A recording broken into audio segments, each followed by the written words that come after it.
Ladies and gentlemen, welcome to session 3, day 3 of the 2024 USAPL Collegiate Nationals here in Atlanta, Georgia. My name is Yuvraj, My name is Benjamin. and we will be your commentators for today's session. Now, this is a big session. This is probably going to be one of the most anticipated sessions. The male 90 and 100 kg lifters. We're going to see some extremely talented lifters out there, massive numbers, and arguably these two weight classes, some of the most competitive up there with 82 and a half in all of powerlifting, honestly. I'm excited. Oh, I am excited too. We got some heavy hitters out there for sure. Tune in and watch out for today. Most notably, you'll see on platform 3 on our second flight, most Kyle White, Georgia's favorite. He is expected to total 742, but I just know something's going to tell me he's going for 800 for sure. We will be seeing multiple, I want to say 770, 780 plus totals in the 90 kilo class, totals that would have won CNATs a couple of years ago, but now will not be able to even get you into the top 10. This is how much the competition has progressed, and we're going to be in for a show for sure. A show for sure. Here are the current rankings for Raw Men. Midland leading with 47. UTSA trailing behind by 6 points with 33. Texas A&M trailing by 2 points under UTSA with 31 points. McKendree following up with 19 and UMass with 18. And these team rankings, obviously, it does look like Midland has the lead right now by a bit, but keep in mind the way team scoring work, it is very weighted towards those podium spots. And so in this team scoring system, if you place first place in your weight class and are registering a total, that will count for 12 points, which is followed by a 9-point rating if you place second, and then 8 if you place third. So big drop off here. A lot of our athletes will be trying to go for that first place spot to get their school in that lead. And I'm excited. You know, I think Ben and I can relate to this. We hang around a lot of 90 kilo lifters. We know a lot of individuals in the 90 kilo class. One of the most popular classes, I believe, in terms of the lifters you see at the highest stage. And man, you're about to see some numbers that are ridiculous here as openers. Some ridiculous openers indeed. Some hold on tight. Some lifting is under its way. To start us off on platform 1, we're going to have Thomas McCartney. Platform 2, we're going to have Matthew Sales. Platform 3, Patrick Festa. And then platform 4, Alexander Thielen. All right, it's almost time to start the lifting. Looks like the crowd's excited. We're excited too. Let's get to it.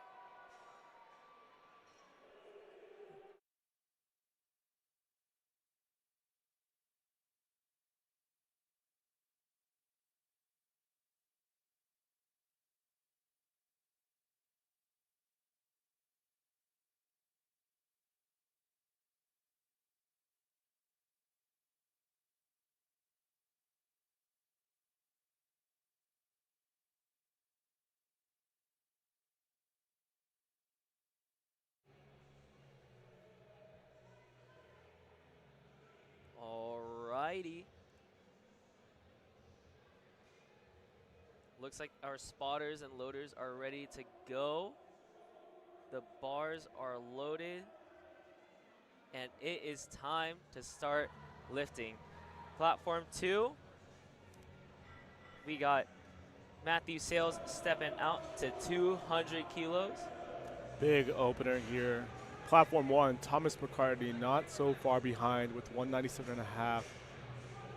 Platforms 3 and 4 as well. Some of it being moved. Looks like on platform 4, Alexander Thielen won't be opening with much. He must be dealing with a tough injury, but it's nice to see him come out and show up and put a total on the board. Good lift there for Thomas, and also a good lift for Matthew Sales. Matthew Sales will be followed by another Matthew taking 207.5 from Drexel. And up on platform 1, we have Wesley taking 202.5 keys for a smooth squat opener. Here's Al Nee pulling up on platform 3 with 220 for his opener. And a rock leap from Liberty. Oh, an accident. But a good catch from our spotter. Hopefully everybody's okay. Hopefully everybody is okay, but they're able to get the bar back onto the J-hooks. Wesley, big brace here, hitting depth, easy 202.5 opener. And that will be a no lift there. 2 reds out of 3 total lights means that is a no lift. Remember, we need to have 2 out of 3 white lights at the minimum for it to count. It's not a successful attempt. Kim Mensinger on platform 3, stepping up to 235 keys. He's going to be representing Texas A&M, a really big team. As you saw, they were 2nd place on the men's raw ranking.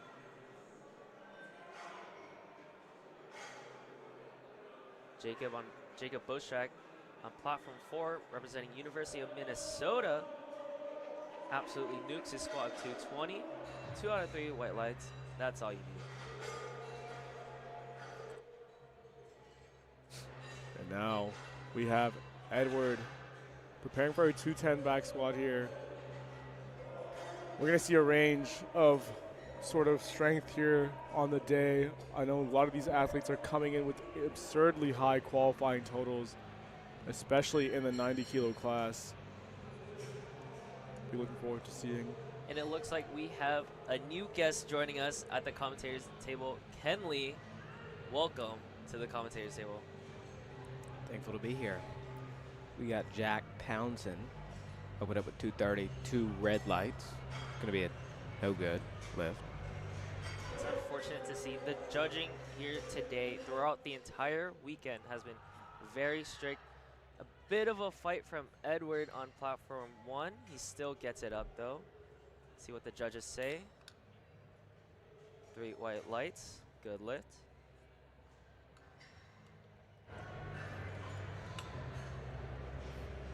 Tyler Matson, opened up with 235 on platform 4. Brent here walking out with, I believe, our first squatter with the sides of the combo racks in, going for a massive 242.5 kilo squat. And as you can see, people, as time goes on, the lifts get heavier. So stick around. Easy squat there for Brent. 242.5 kilos as a 90 kilo lifter for an opener is no joke. We are going to see some big 600, mid 600 squats here, potentially even 700s.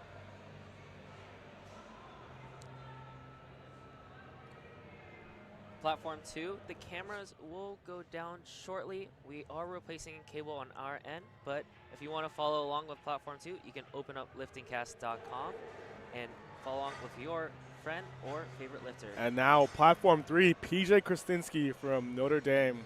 Personal bias here, he is my coach and very knowledgeable individual growing into the 90 kilo class. Ooh. Well, Smokes 242. very easy squat there on the day. Platform 4, Ji Hao pulling up. 245 on the bar. Let's see how it fares under him. Good lift for our lifters on platform 1 with Alexander. Another Alexander following up with 225 for an opener.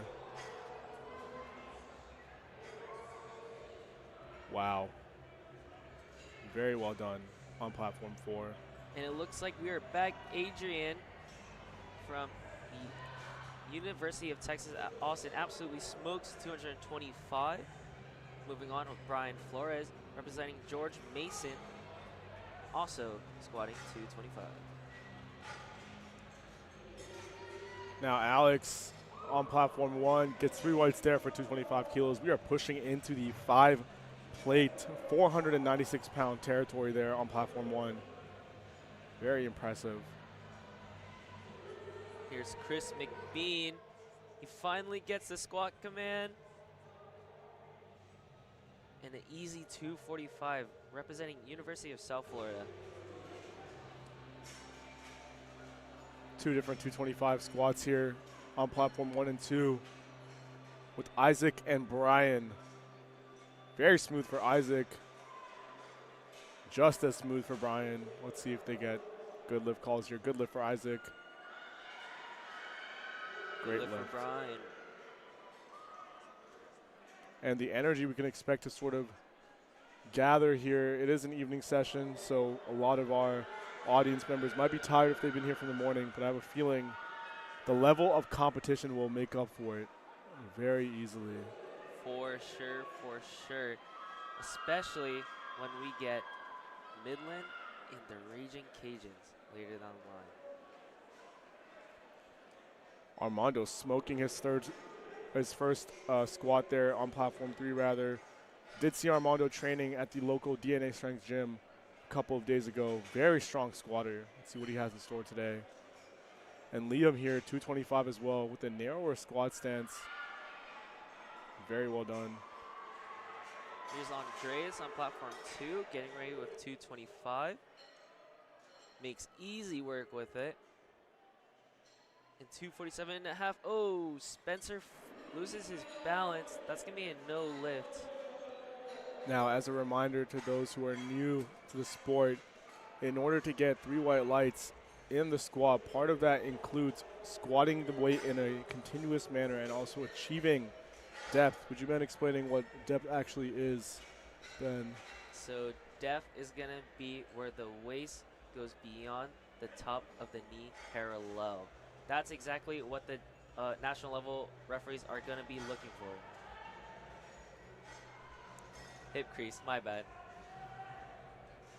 But the strict judging nonetheless, and it's great to see that it's a green carpet so far across the board with a couple misses, but you know, with this strict judging, I sure hope that it doesn't mess up any of the lifters today. Here's Jarrett Nowak, a part of OSU, about to squat 252.5 on platform 3.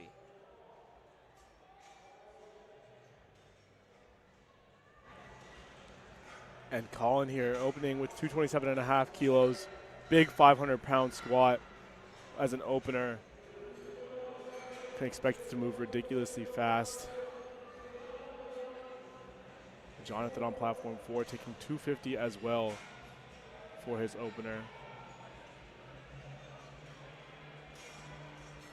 Now, as these openers progress, why don't we go ahead and introduce ourselves a little briefly and what our background to powerlifting might be. Start with you. Right, so I'm Kinley. I'm from Greenville, South Carolina. I'm 5 weeks out from another national meet.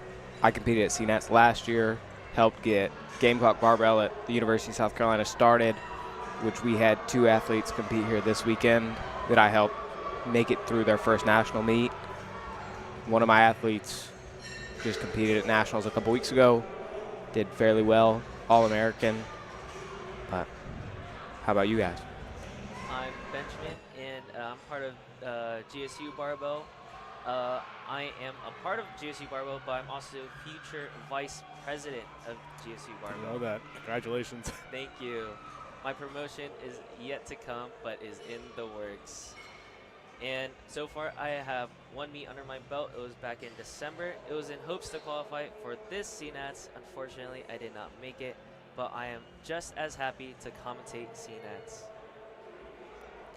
And yeah, my name is Yuvi. I am a graduating senior here at Georgia Tech Barbell. I am one of the VPs. I do all the social media for our team. Similar to Ben, looking to qualify this year, but got injured, but still very happy to be part of the process. And Ben and I are actually both 5 weeks out. That is true. 5 weeks out from another meet. So we'll be looking to get our names on the board there. Our get back. Our get back. What was your weight class, by the way? I compete in the 82.5 kilo weight class, and I'm also nice. 5 weeks out. I'm very excited Good as luck. everything starts getting heavier. Yeah. There we go. Perfect motivation for us heading into our meet prep. Wonderful. Speaking of which, we are on to seconds already, onto a lot of our platforms. Thomas kicking us off here with 207. And it's funny, Ben mentioned earlier the execution on a lot of these lifts. I think especially with the 90 kilo weight class, some of these athletes have moving into the weight class from 82 perhaps. They have a lot of meet experience under their belt. So execution to the highest standard, controlling everything they possibly can. And I'm glad you mentioned some 82 lifters that are now transitioning to the 90 kilogram weight class. It's going to take some time for them to adjust to their new physical bodies. It's going to change a lot of their dimensions, So hopefully they understand. Looks like we have Tyler Lester, Georgia native for UGA. His opener is going to be 252.5 on platform 2. Wow.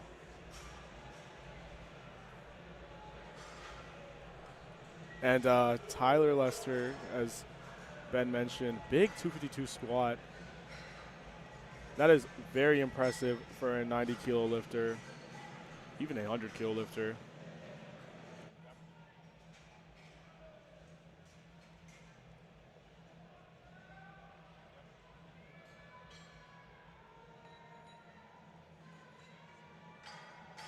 Here's Jacob on platform 4, getting ready to squat 235 for his second attempt. And Kim on platform 3, representing Texas A&M, about to squat 245 kilos. Now, we can't really get a full picture here. It's only the openers and first squats. But a lot of our athletes here will be trying to potentially secure the qualifying total to compete at the USAPL Raw Nationals competition in Salt Lake City in September. And for some context, the qualifying totals for the 90 and 100 kilo class respectively are 797.5 kilos for the open division in 90 and 825.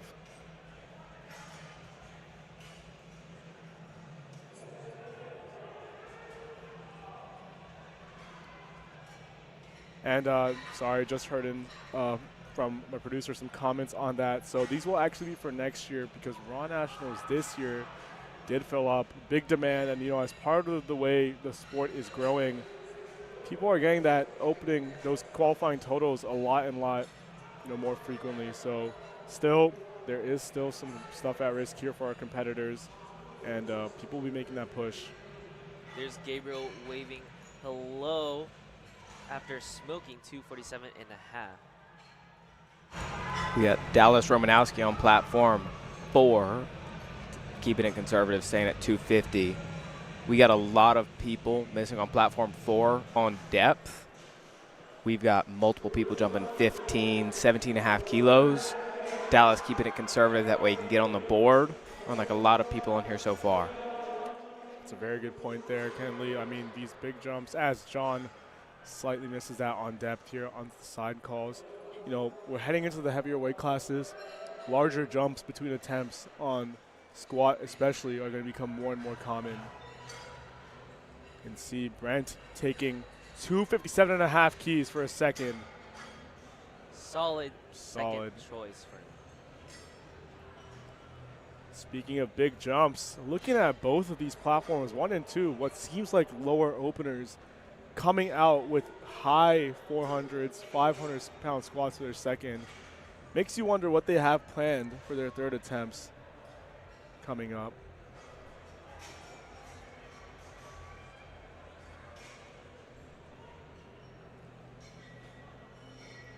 And now we see as Alex, as he squats, 230 there as a second. And now, Kenley, you've mentioned that you've had some of your athletes go to national level meets. What are you usually looking for when picking attempt selections for your first, second, third squats based on the environment?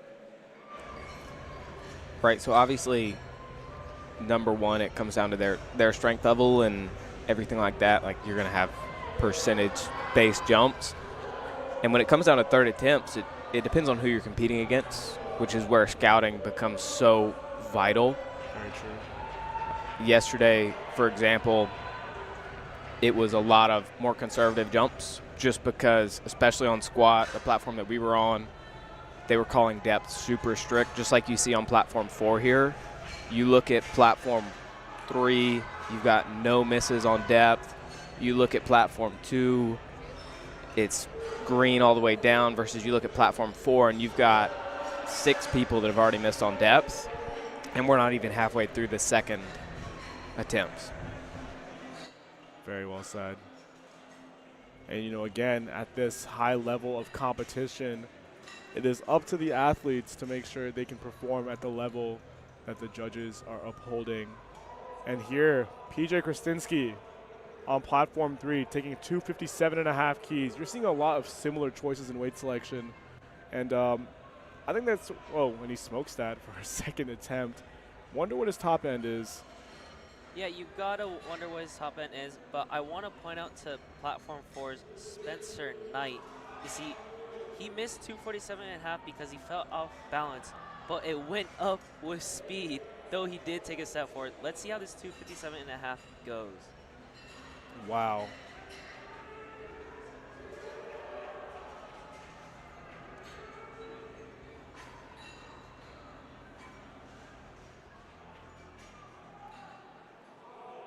And we have just heard that there is a shakeup in the team rankings right now for men's equipped. If you were watching the previous session, monster session for Blue Mountain Christian University, and that paid off as they have overtaken both ULL and Texas A&M. So similar to what's going to happen today, you know, a lot of heavy hitters in both the 90 and 100 kilo classes. These men's raw team rankings could flip around. And now, as you mentioned before, you're starting to see athletes who are missing their openers and attempts trying to bounce back. What sort of goes on from a coaching perspective, for example, or handling perspective in terms of how you get the athlete right in their head? What would you say, Kenley? Right, so I can speak on this from both perspectives because at CNAS last year, I actually ended up missing my second attempt on depth. And just like a lot of these athletes, you know, they're still choosing to go up because they want to stay competitive and they have these numbers in their head. Typically what I look at is taking a slightly more conservative jump just to make them feel comfortable with what they're looking at attempting. That way they can go out there and crush it. Like on platform 2, you got Adrian Ogombi that just crushed his second attempt.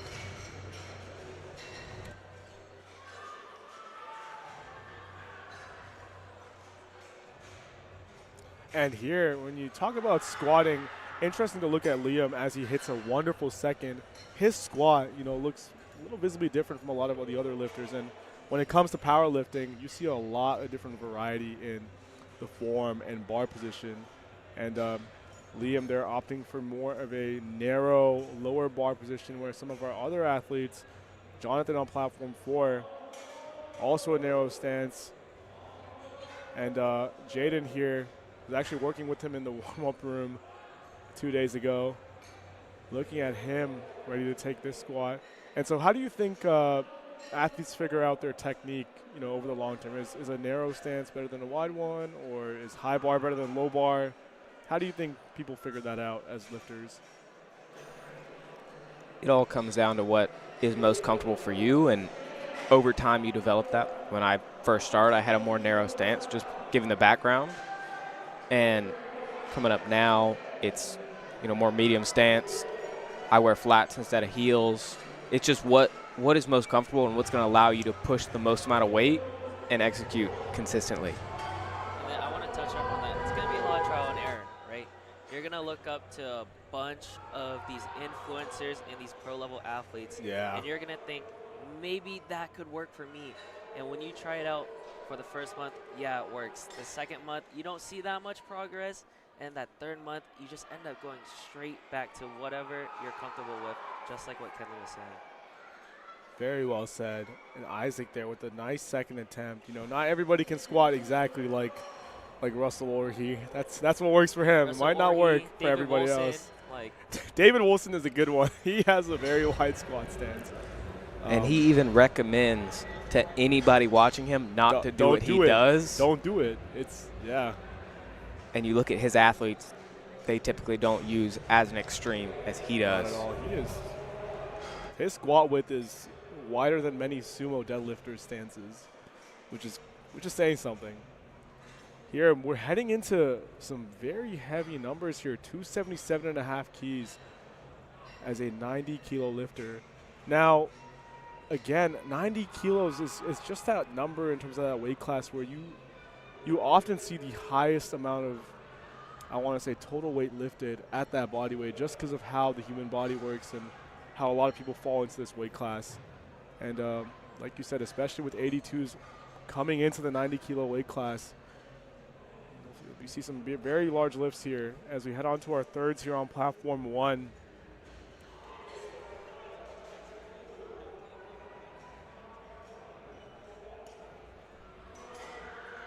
Here's Brendan Rodriguez on platform 4. A bit of a grind on 282.5. Jacob makes light work of 277.5 keys. It's going to be good lifts on, no lift on platform 3, but a good lift on platform 4. We're back at the top of the charts on platform 4 with third attempts. Orakli Danelia from Liberty. His back is against the wall. He needs this 230 to get into the lead. Now, for those who might not be aware, what is the implication of missing all 3 attempts on a certain lift? What does that mean? So when you miss all 3 attempts, you're going to long out and you will not be able to enter a qualified total.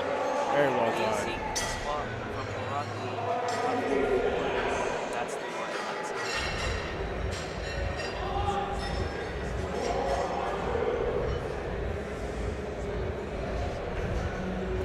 And honestly, so during almost 4 lifts, when I was walking around back there, tensions were high. Honestly, it was pretty scary. There are some people who are more relaxed, a little bit more stoic, but I know for someone like my wife, so locked in, just doesn't want anything to do. So honestly, I was tiptoeing around him. Oh, yeah. And Jack Townsend on platform 4 in a similar boat to one of our previous lifters. Has to hit this to stay in the lead. And, it's interesting as Wesley unfortunately misses his third attempt. This is a very well-produced meet, very high-level production here in the one of the largest venues ever, I believe, the Collegiate Nationals. We look around the world here, we have, as I mentioned earlier, 12 total TSS racks, all new TSS equipment, very high-level quality here, 4 platforms. Jack Townsend saving his meet with the third attempt. And John Morale here taking a 10-kilo jump. Very well done.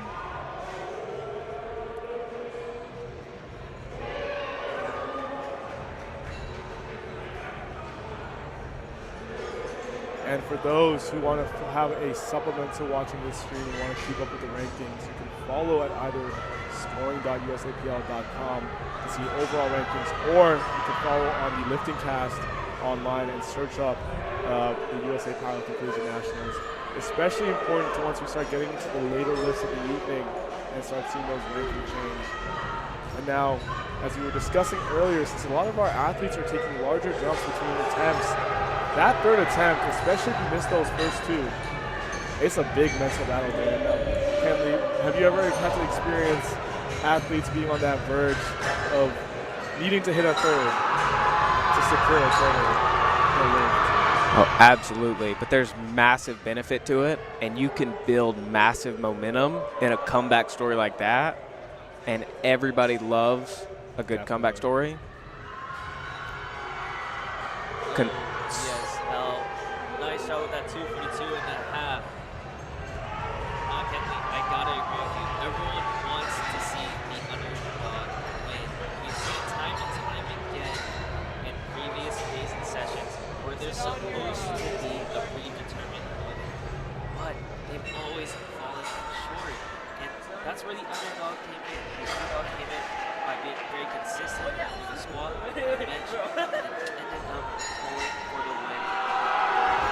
Big energy here for Max as he hits a monster 265 squat.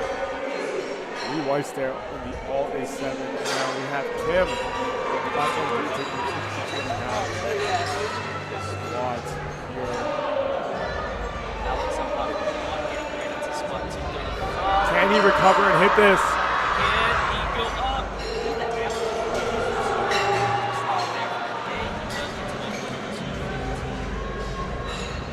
And you can tell.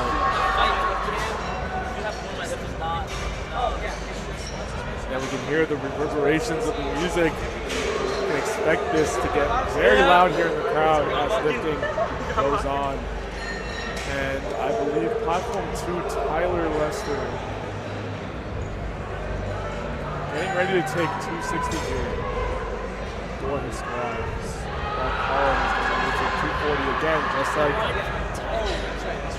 Very well done. No worries. Colin back against the wall. Can he gain momentum just like that? And the most interesting part about this meet, with it being as large as it is, I mean, you have people on the big screen. You've got hundreds and hundreds of people competing every day. Tons of people out here in the stands and whatnot. The energy is absolutely ridiculous. You push on to like platform 4. Oh yeah. Where you've got like Jonathan right now putting up 267.5. Big number, yeah. 5 kilo conservative jump, but the energy over there is just uncanny to anything else. Very well done.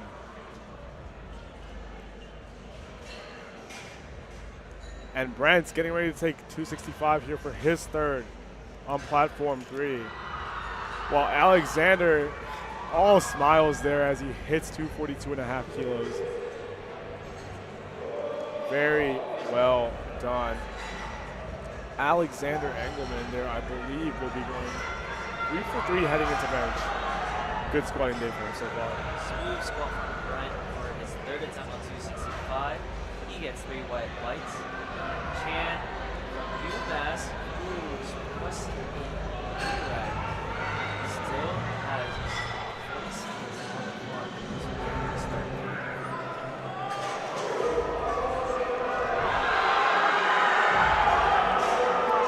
The crowd right now and the energy is absolutely ridiculous. We can hear it from the back. Something feels different compared to the earlier sessions. Like, there's a change in the mood. I think everyone recognizes this is like the class, the session to watch, because there are some lifters in these sessions that have serious potential to break out. And they're a big third squat from Paulo, 247.5. Now, forget to mention, for those who may not be too familiar with kilogram weights, a lot of these weights are pushing into the 600s, high 500s.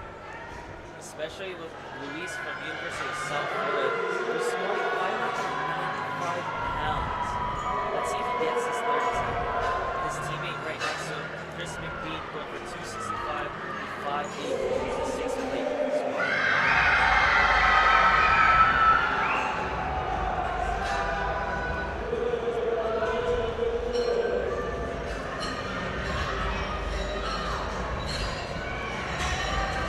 Just learned that Colin on platform 1 has now just prevented himself from bombing out. He had his lift overturned, so his third squat is successful.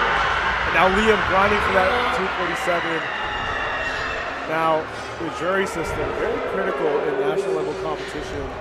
And I'm sure Cameron had a lot of experience with overturning any lifts, or seen that at least. I've been super fortunate that I've been blessed with the jury and just judges in general. And when you train to standard and whatnot, and you don't get put in that position, it's nowhere near as stressful.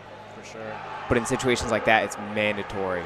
And Spencer Knight on platform 4 with a massive 600-pound squat. Very nice. Blowing it up. With the energy now, when we're going into 90, 100 kilos, it's not like the other days where you've got 67.5 kilo lifters, 75.5 kilo lifters that aren't putting up, 600 pounds, and it's the middle of the flight. Exactly, yeah.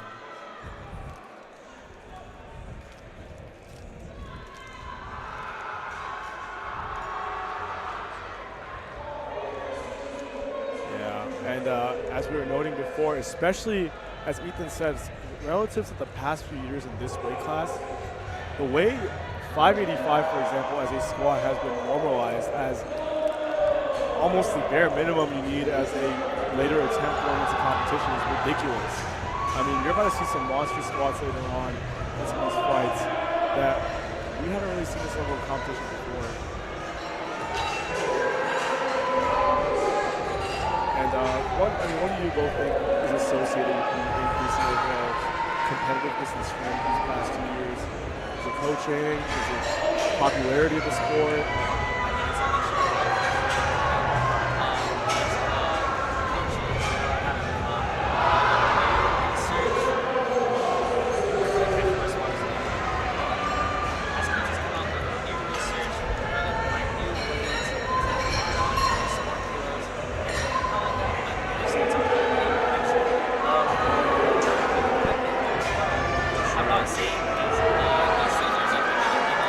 Wow. 30 kilos.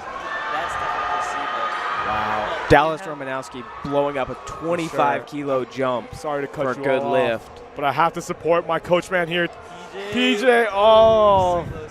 But when you have the correct mixture of right coaching, correct nutrition, and the mindset to become Correct. better and to become one of the best, that is what raises the standard from 584 to making you a top 5 to 584 being the standard to be top 20. Last attempt on platform 4, 292 and a Wow. half kilos. We are pushing well into the mid 600s here. This is an impressive deadlift for a lot of these lifters. And now we have Brandon squatting it, putting that weight on his back. No lift there for Jacob. Looking at 645 pounds. Wow. That's crazy. Come Oh on, my Brandon. goodness. Up, What a up. fight. Absolutely blown it up. That is not easy work at all.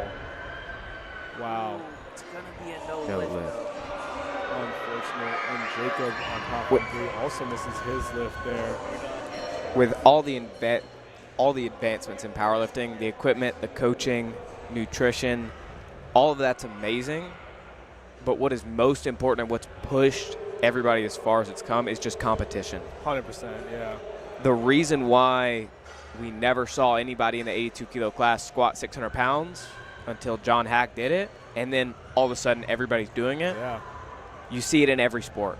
Nobody believed the 4-minute mile was possible until it was possible, and Exactly. now we've got kids in high school running a 4-minute mile. Yeah, very well said there. And I think the biggest thing specific to our generation, social media helping make a lot of these achievements a lot more well known. I know at least in the college scene especially, people sharing their training or not sharing their training keeps everybody on their toes.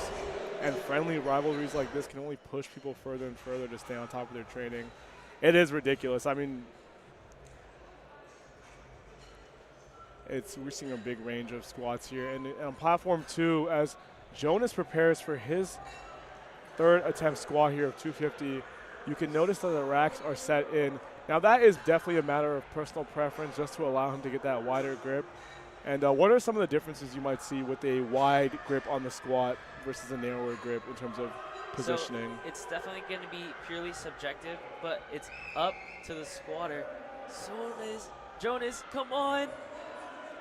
What a great squat by him.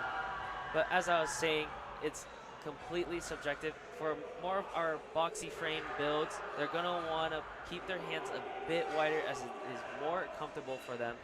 And that's why they need to bring the posts in so they can put their hands outside where the post would usually be. Very, very well explained there. And man, the volume is already getting loud. It's only we're only starting some of our thirds. We're wrapping up some of our thirds here for this first flight. And you can already hear the crowd getting loud here. And, with the 90 kilo class, again, so many heavy hitters. It's not so much that these athletes are coming from certain schools. Every school has the potential to send a 90 kilo lifter. So again, rankings could really switch up here. And it's going to be ridiculous. I'm looking at some of the QTs coming into the meet.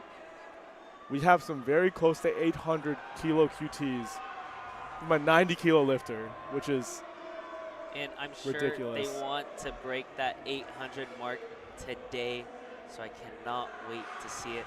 Looks like on platform Wow. 3, we're already on to our second flight with Demetrius Smith up with 220 for his opening.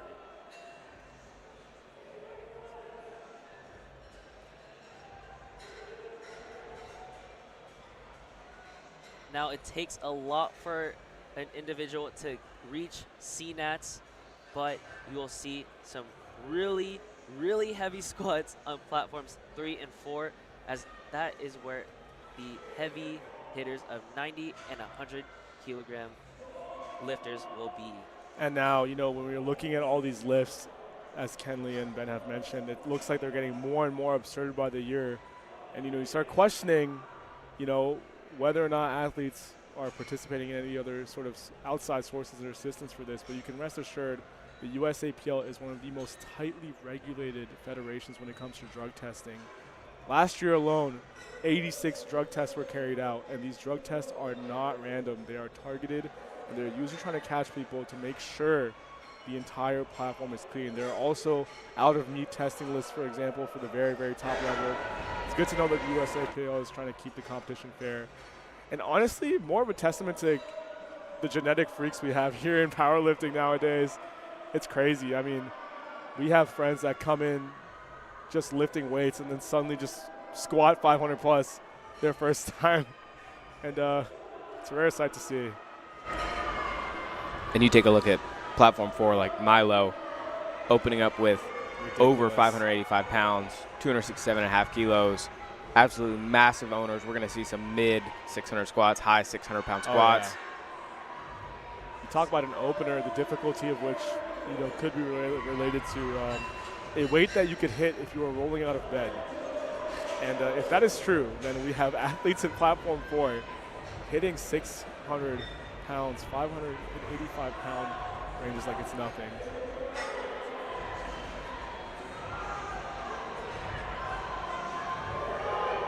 Mitchell here, getting 225 as an opener. The openers here on these next fights are also getting very, very large. You're about to see a lot of second and third attempts into the mid 500s and high 500/600 range marks. Right, and you've got Mr. Castillo on platform 4 opening up with 600 pounds, and it is 3 white lights. It's a good lift. Miles on platform 3 absolutely smokes 240. 3 white lights, couldn't agree more.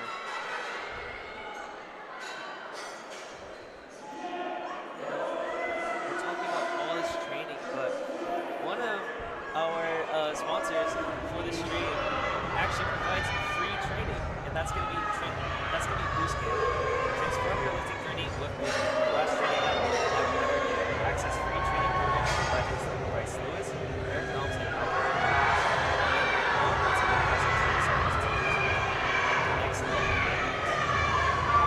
Big free resource stuff. We have another Georgia native here, Joseph Gorman, 100 kilo lifter, opening with 232.5 kilos here on platform 1, 250 kilo opener for Jack on platform 3. Oh my goodness, that was a little too fast. making those weights look fake. Not saying they are, but very, very fast squat there. And on platform 2, we're wrapping up with the thirds here. Last 2 squats of the flight. Matthew Nichols, 260 kilos here. Let's see what he has. Here's Ethan Wynn on platform 4, 277.5. Oh my goodness. Making light work of it. Gabe Quadra, I believe the Aggie powerlifting president, Mr. Big Chungus Gabe himself, looking to be up there in contention in the 90 kilo class to win it all. Big opener here. Oh my. That was a crazy squat.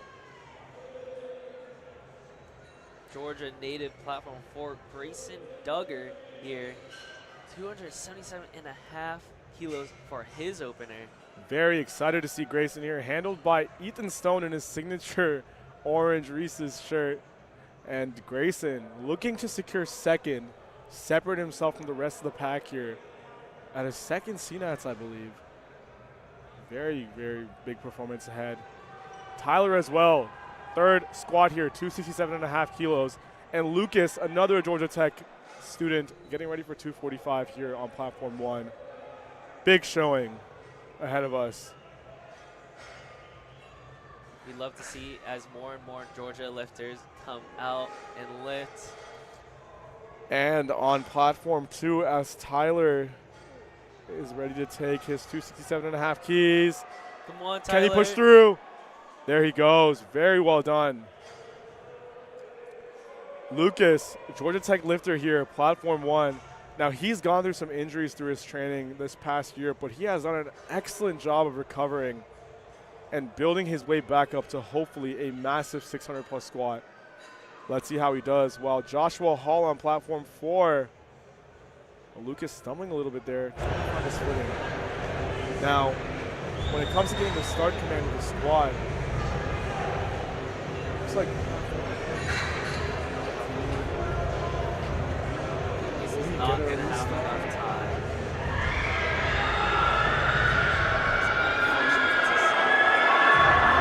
Amazing squat from Joshua on platform 4.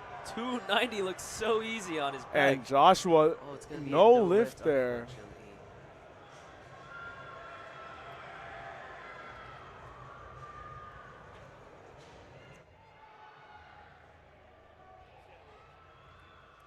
And we just learned that in platform 3, we are looking out for a battle here. Forecasted total is tied right now for number 1 and number 2. So you can see how that can change in the future with the rest of the lifts coming up.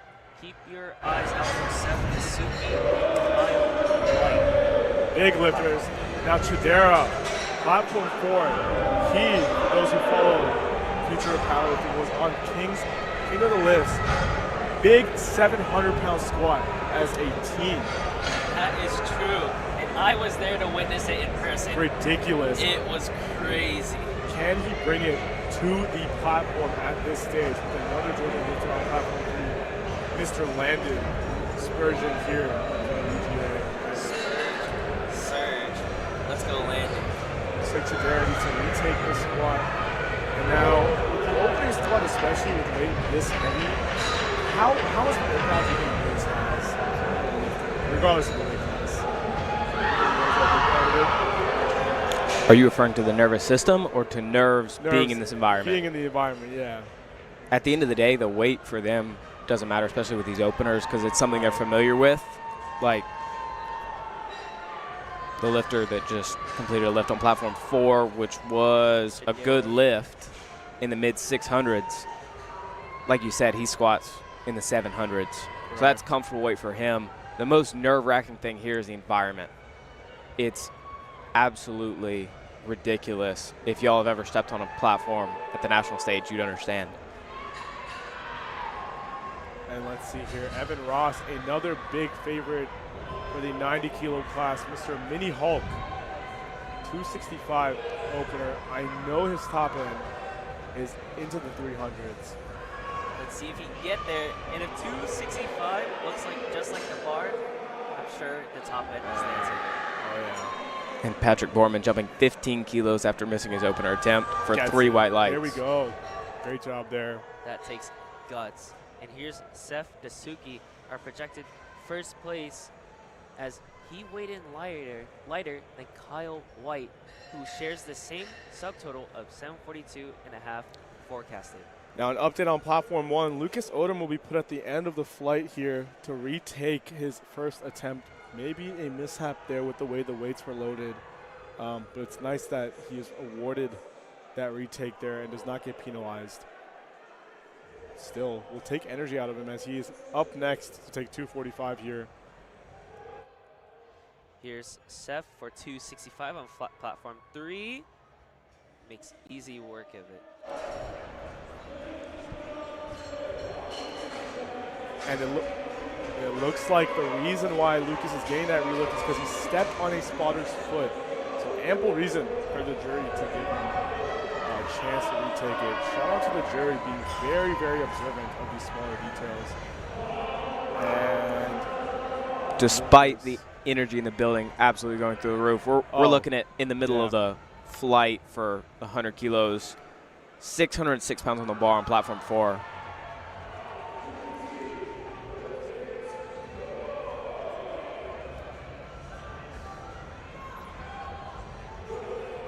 Fun fact, we have learned that Gino, our beloved announcer here, believes that nighttime music is rap. And, you know, That's a bold statement from Gino. bold statement, but maybe rap is a little bit more befitting for, I guess, college students in general. Yeah, but I think it's a little bit befitting, maybe for something more hype, right? I would say so. Rap needs like a build-up, and right now, squats are starting to build up, especially Georgia native Jacob Hembry. comes out to squat 277.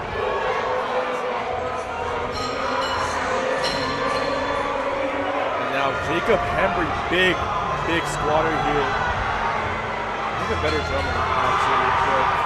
Is that so? Good squat. Really slow for an opener. And let's see what he has in store.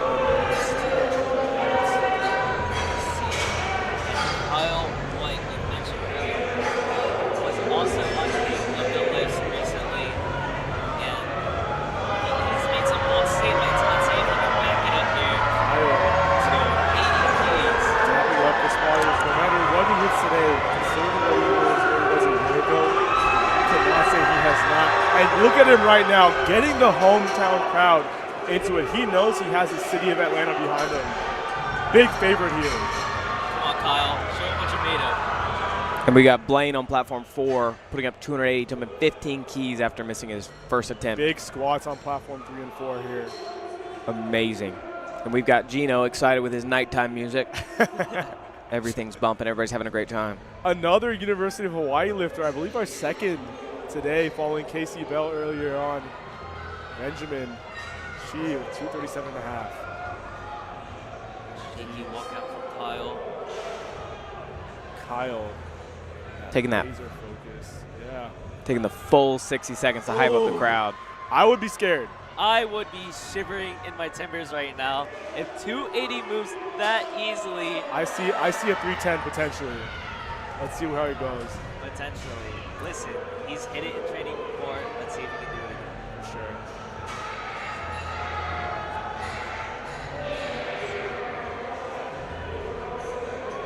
And here we're moving into the seconds on platform 1. We have Wojtek, 230 kilos for his squat second. And now, you know, the way we're judging the difficulty of these ramps is off bar speed, obviously. But for some lifters, sometimes their bar speed It's just that slow. is just that slow. What have you seen in terms of slower squatting lifters versus faster squatting lifters? What do you think of bar speed in terms of how hard a lift is? Great question. And especially when I was in heels, and given that I don't use any sort of stiff sleeve, everything's been slower. Oh, yeah. Even on higher rep range, and everything looks similar, and everything looks great until it doesn't. It's really up to the lifter, right? It's always about the constant communication between the handler and the lifter. That's how they choose these attempts, and that's how Jet chooses 282.5 after missing 275 for his first. It's smoking on platform 4.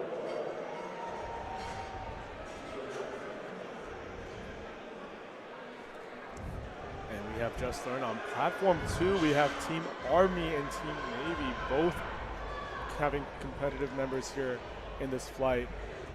Pretty friendly rivalry we can look forward to here, especially, you know, the Georgia rivalry as well. You know, I know for sure in some of these flights, multiple heavy hitters from Georgia schools. And in general, I think with just how tight-knit the 90 and 100 kg weight classes are, I know for sure some of these lifters are directly facing their opposition. And we're going to see maybe some chirping even, friendly chirping.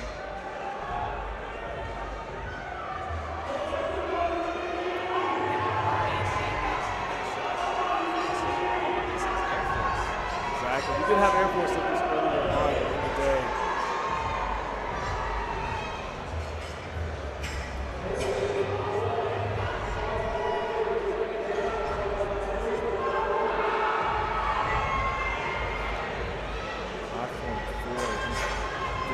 squats in for the second attempts here. Ethan Wynn.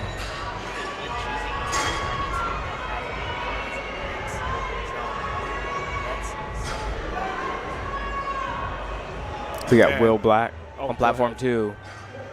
Fairly underdog lifter. Very underrated. Very Great underrated. bench prep. 245. Ethan Wynn on platform 4 with a great 292.5 lift. Now, the nighttime music is definitely bumping. You can hear that the low bass tones. Maybe not as striking to the ear as the the drums and the horns from earlier on, but definitely changed the mood here. Come on. Very well done. Very well done by one trainee on platform 1. Makes good work too. Mr. Grayson Duggar, the Jumping. 100 kg of Georgia Tech here. Jumping 15 kilos Yeah, into he- 292.5. This is only 7.5 keys below his all-time PR, which was 300, which I saw in training about 2 weeks ago. I really do wonder what he has in store, because I think he's trying to empty the tank potentially and get a very high total and lift replacement. Let's see what he has. And when See how good this streaker has treated him, actually. 292.5. Good second there for Miles on platform 3. Well done, Doug. Well done.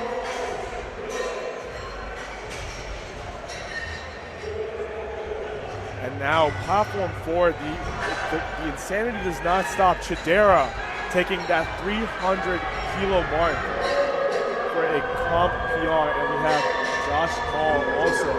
Now Josh Hall, very, very competitive in the 90 kilo weight class last year. I believe placed second to the United Lewis. I have to check that.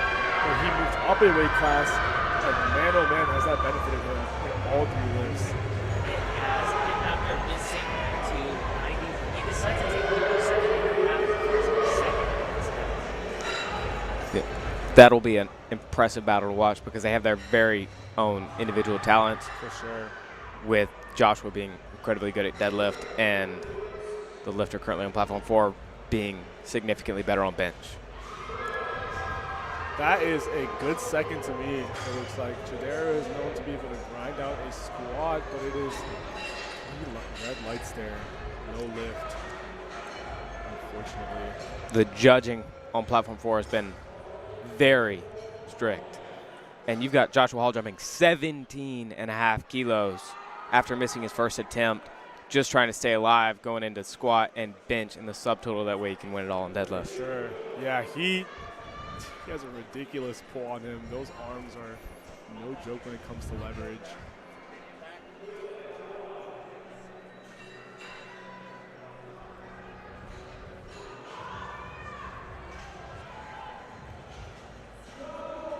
Platform 1, big jumps all around here. Lucas Odom taking 260 here, just shy of his all-time PR he's in training. Lucas, again, we're rooting for you, having to take that opener once more. Big squats all around, 262.5 for platform 3 by Jack, and 307 for Josh Hall. Come on, Josh. Wow, that looked undeniable from our angle. Let's see what the judges say. They get a better look. He liked it. Oh yeah. And he's thanking the crowd and the judges after that one. Now, what adjustments do you make as a handler to tell your athlete in order to hit that extra inch or half inch of depth when you get those red lights from them? How do you change that up on the fly? That's a great question. And at the end of the day, people typically know their bodies well enough on how to get there. And it's just going to vary. It's super subjective from person to person. But what's most entertaining and interesting to me in this flight is Joshua Hall's going to beat out, and his competitor that he's competing with only jumped 2.5 kilos after missing his second attempt. Yeah. And that battle is going to be big. I mean, Am I seeing that correctly? Josh is going for a 700 pound correct. third attempt. Josh has hit, I believe, just under 700 pounds in training. Well within his means, most likely. Adding.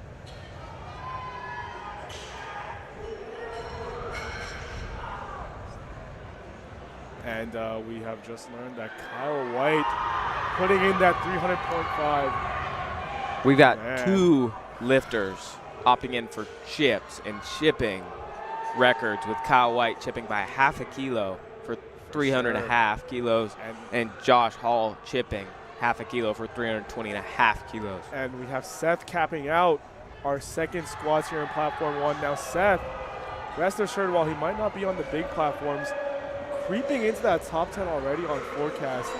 Got that chip on his shoulder, wants to prove that he belongs up there. And just keep in mind, the way the lifters are assigned to these platforms is based on incoming QT. Now that doesn't mean lifters haven't made significant progress. We have some lifters put on a separate platform who might have made amazing gains in these past few months, and you never really know. And will Seth be able to prove that here? Can he hang with the big dogs? Let's see it, Seth. Speaking of the big dogs, we have Landon Spurgeon from UGA going for 277.5 keys on platform 3. And we're pushing into third attempts on platform 4, and the energy is absolutely contagious. Oh yeah, oh yeah. Unfortunate for Landon, he lost balance at the top of his squat and had to take a step back. We'll see what he chooses for his third, because that second attempt was pretty easy for him. Isaiah Coleman here in the, I believe the red and black GBT singlet, the only second GBT singlet I've seen this entire meet actually. 240 light work there. I think he has another 20 keys in him, maybe, based on that confidence. That was very snappy. Mr. Mini Hulk, 282.5 keys, platform 3. 285 from Arden on platform 4. Lincoln.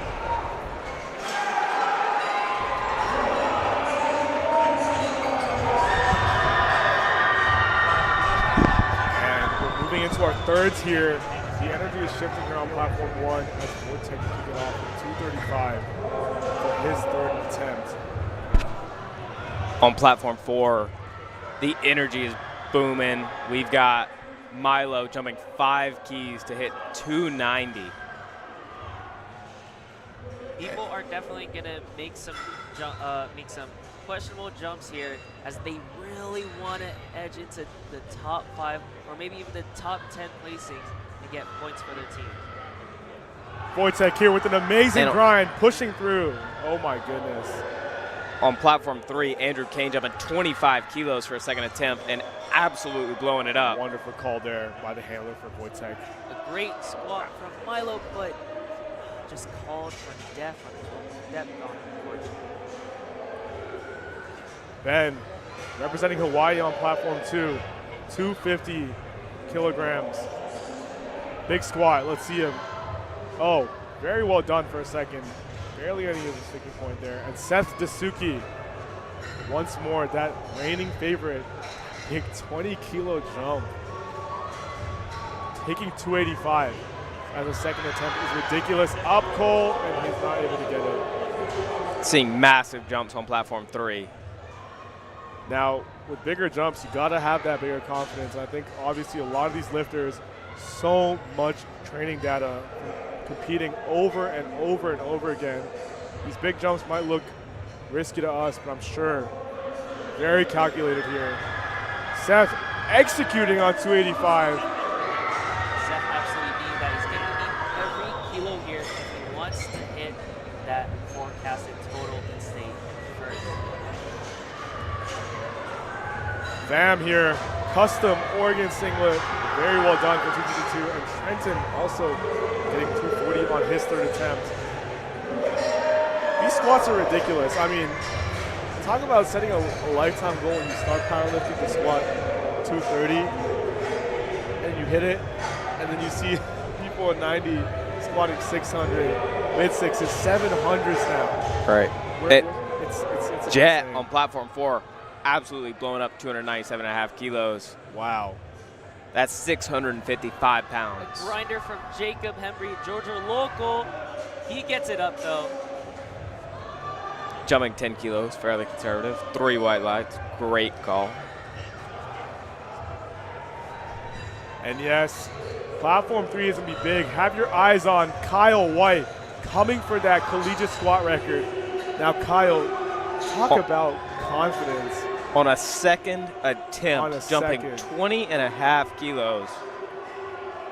Kyle is, you talk about people that have aura and energy, and you know they want to give their all to the sport. Kyle is one of those people to look up to. He is, you'll see it right here. And again, just barely 20 years old. Previous best is 295 in comp. And Grayson Duggar, can he fight through? Come on, Grayson. Ethan is ecstatic. Let's can go. see it. Here comes Kyle. Amazing work, Grayson. Good job.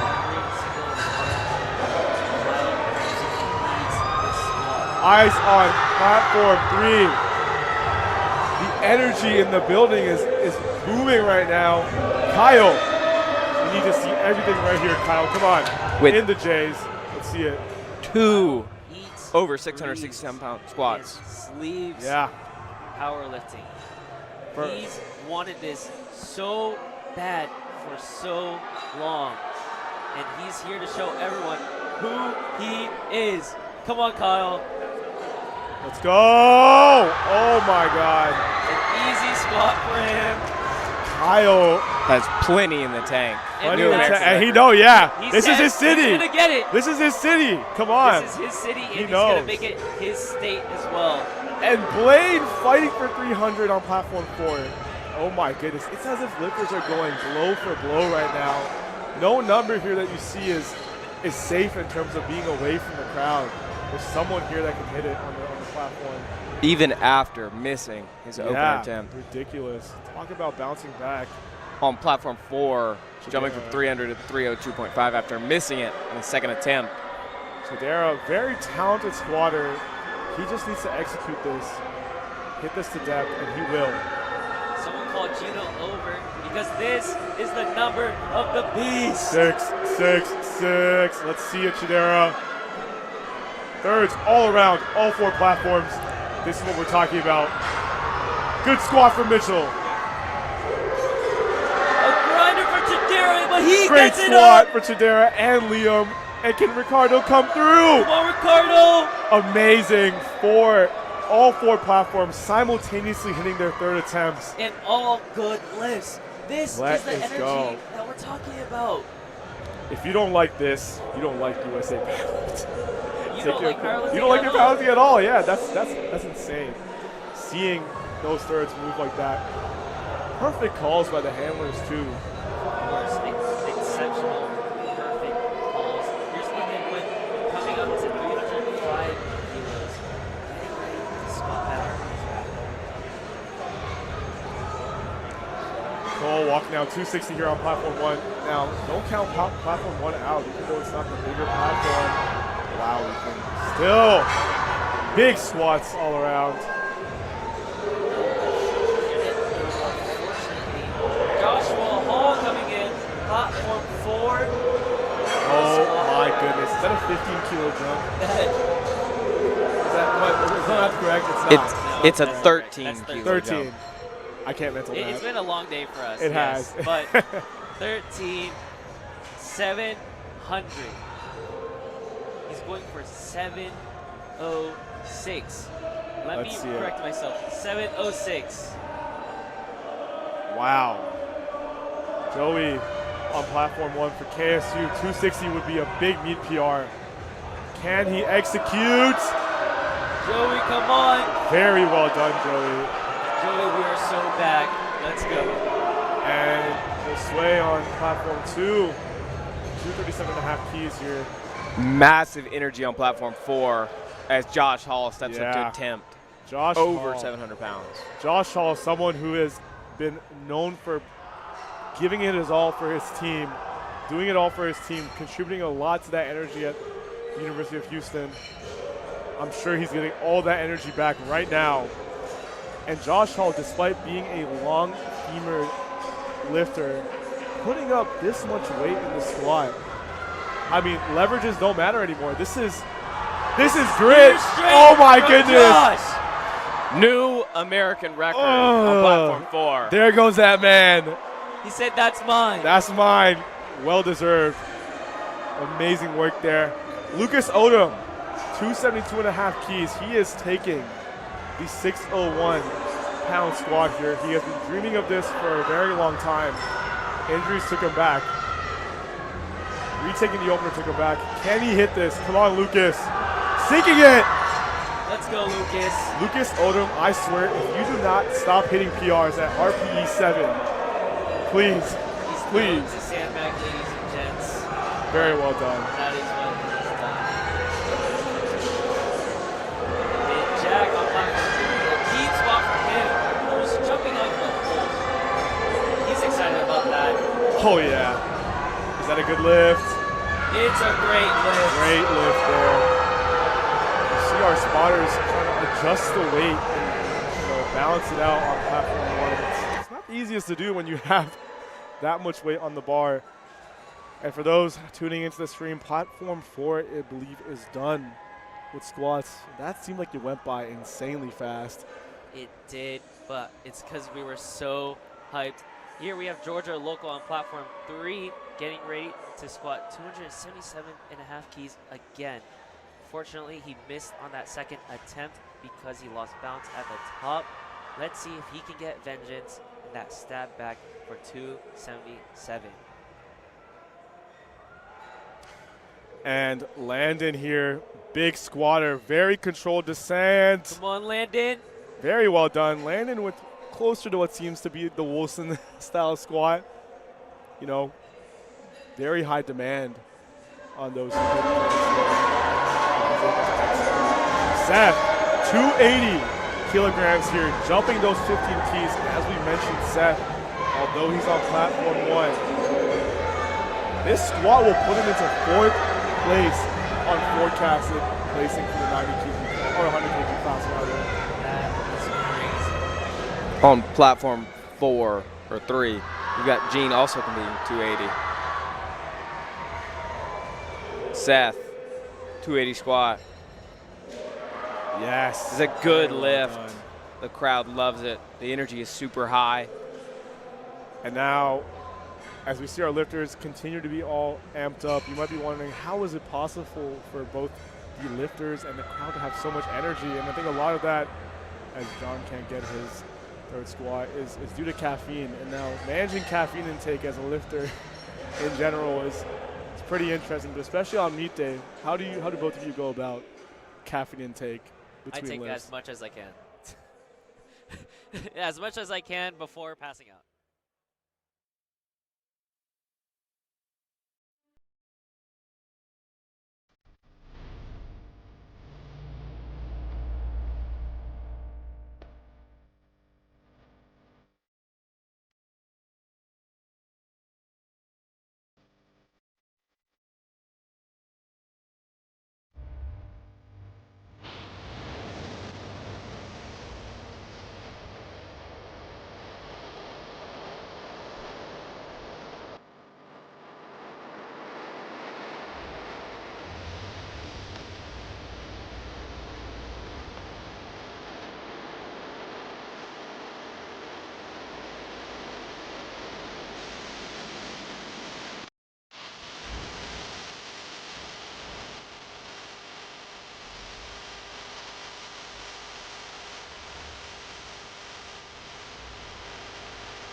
Will Kyle take advantage of this?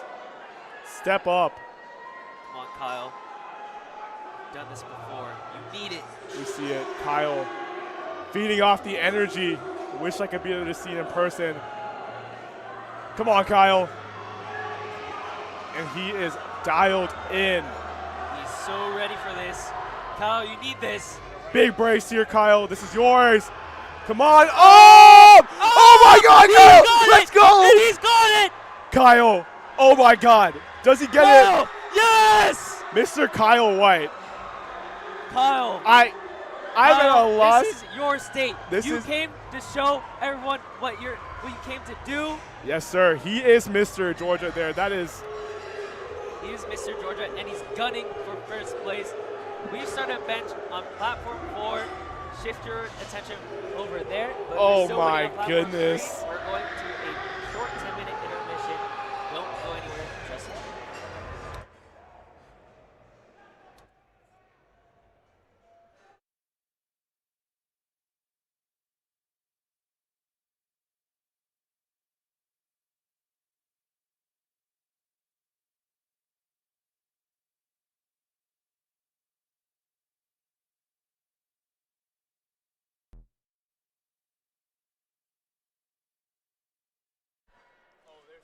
On platform 4 and platform 1, bench is underway. Jack Townsend representing Liberty, going for a 142.5 key opener.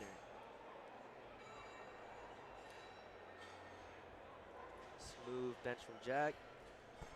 Wow, I'm going to need a second to recover there from. And that is just a taste of what is to come.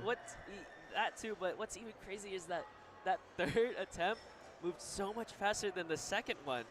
That's what we mean by being ready for a moment. Kyle is just, he's shown this again last prep, I believe, too. You know, failing maybe certain lifts or having a difficult time in prep. But when that moment comes, he is just, I think all of us as athletes could learn from that. That is ridiculous concentration there. And Kyle, no That's slouch. the standard. That's the standard, man. Great bench from Tyler. Platform 4, 3 white lights. And we have a short intermission here for the amazing Platform 3 and Platform 2. We will be back with the bench press event in the next couple of minutes.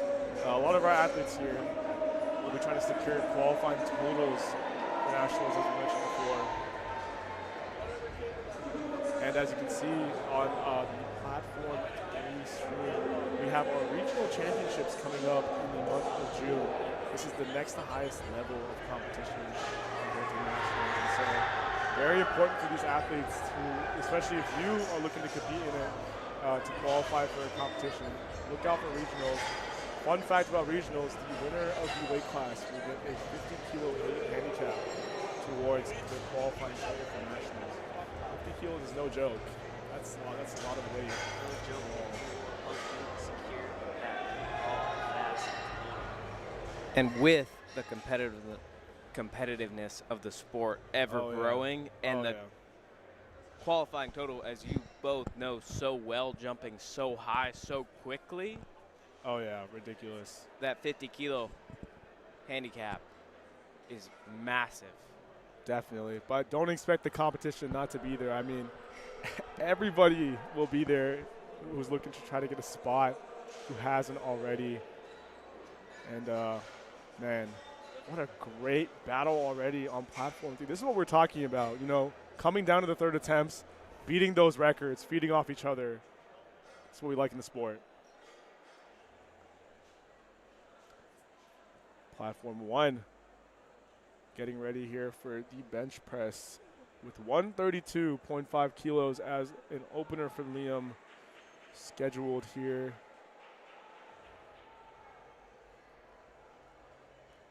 Here's Max from the University of Wisconsin, looking to bench 150 for his opener on platform 4.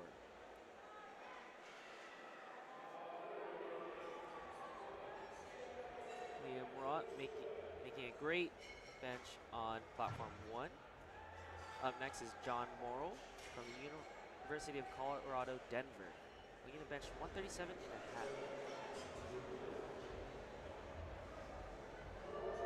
Spencer Knight opening 150 kilos on platform 4.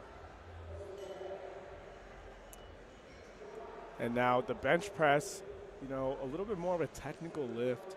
I think probably the most technical, maybe that all of us can agree when it comes to the level of execution needed on the platform. And as a result, I think a lot of times you'll see the bench press be the one lift where numbers might not be as close to training based on performance on the platform. What do you think that might be? What's the reason behind that when it comes to doing it on this stage?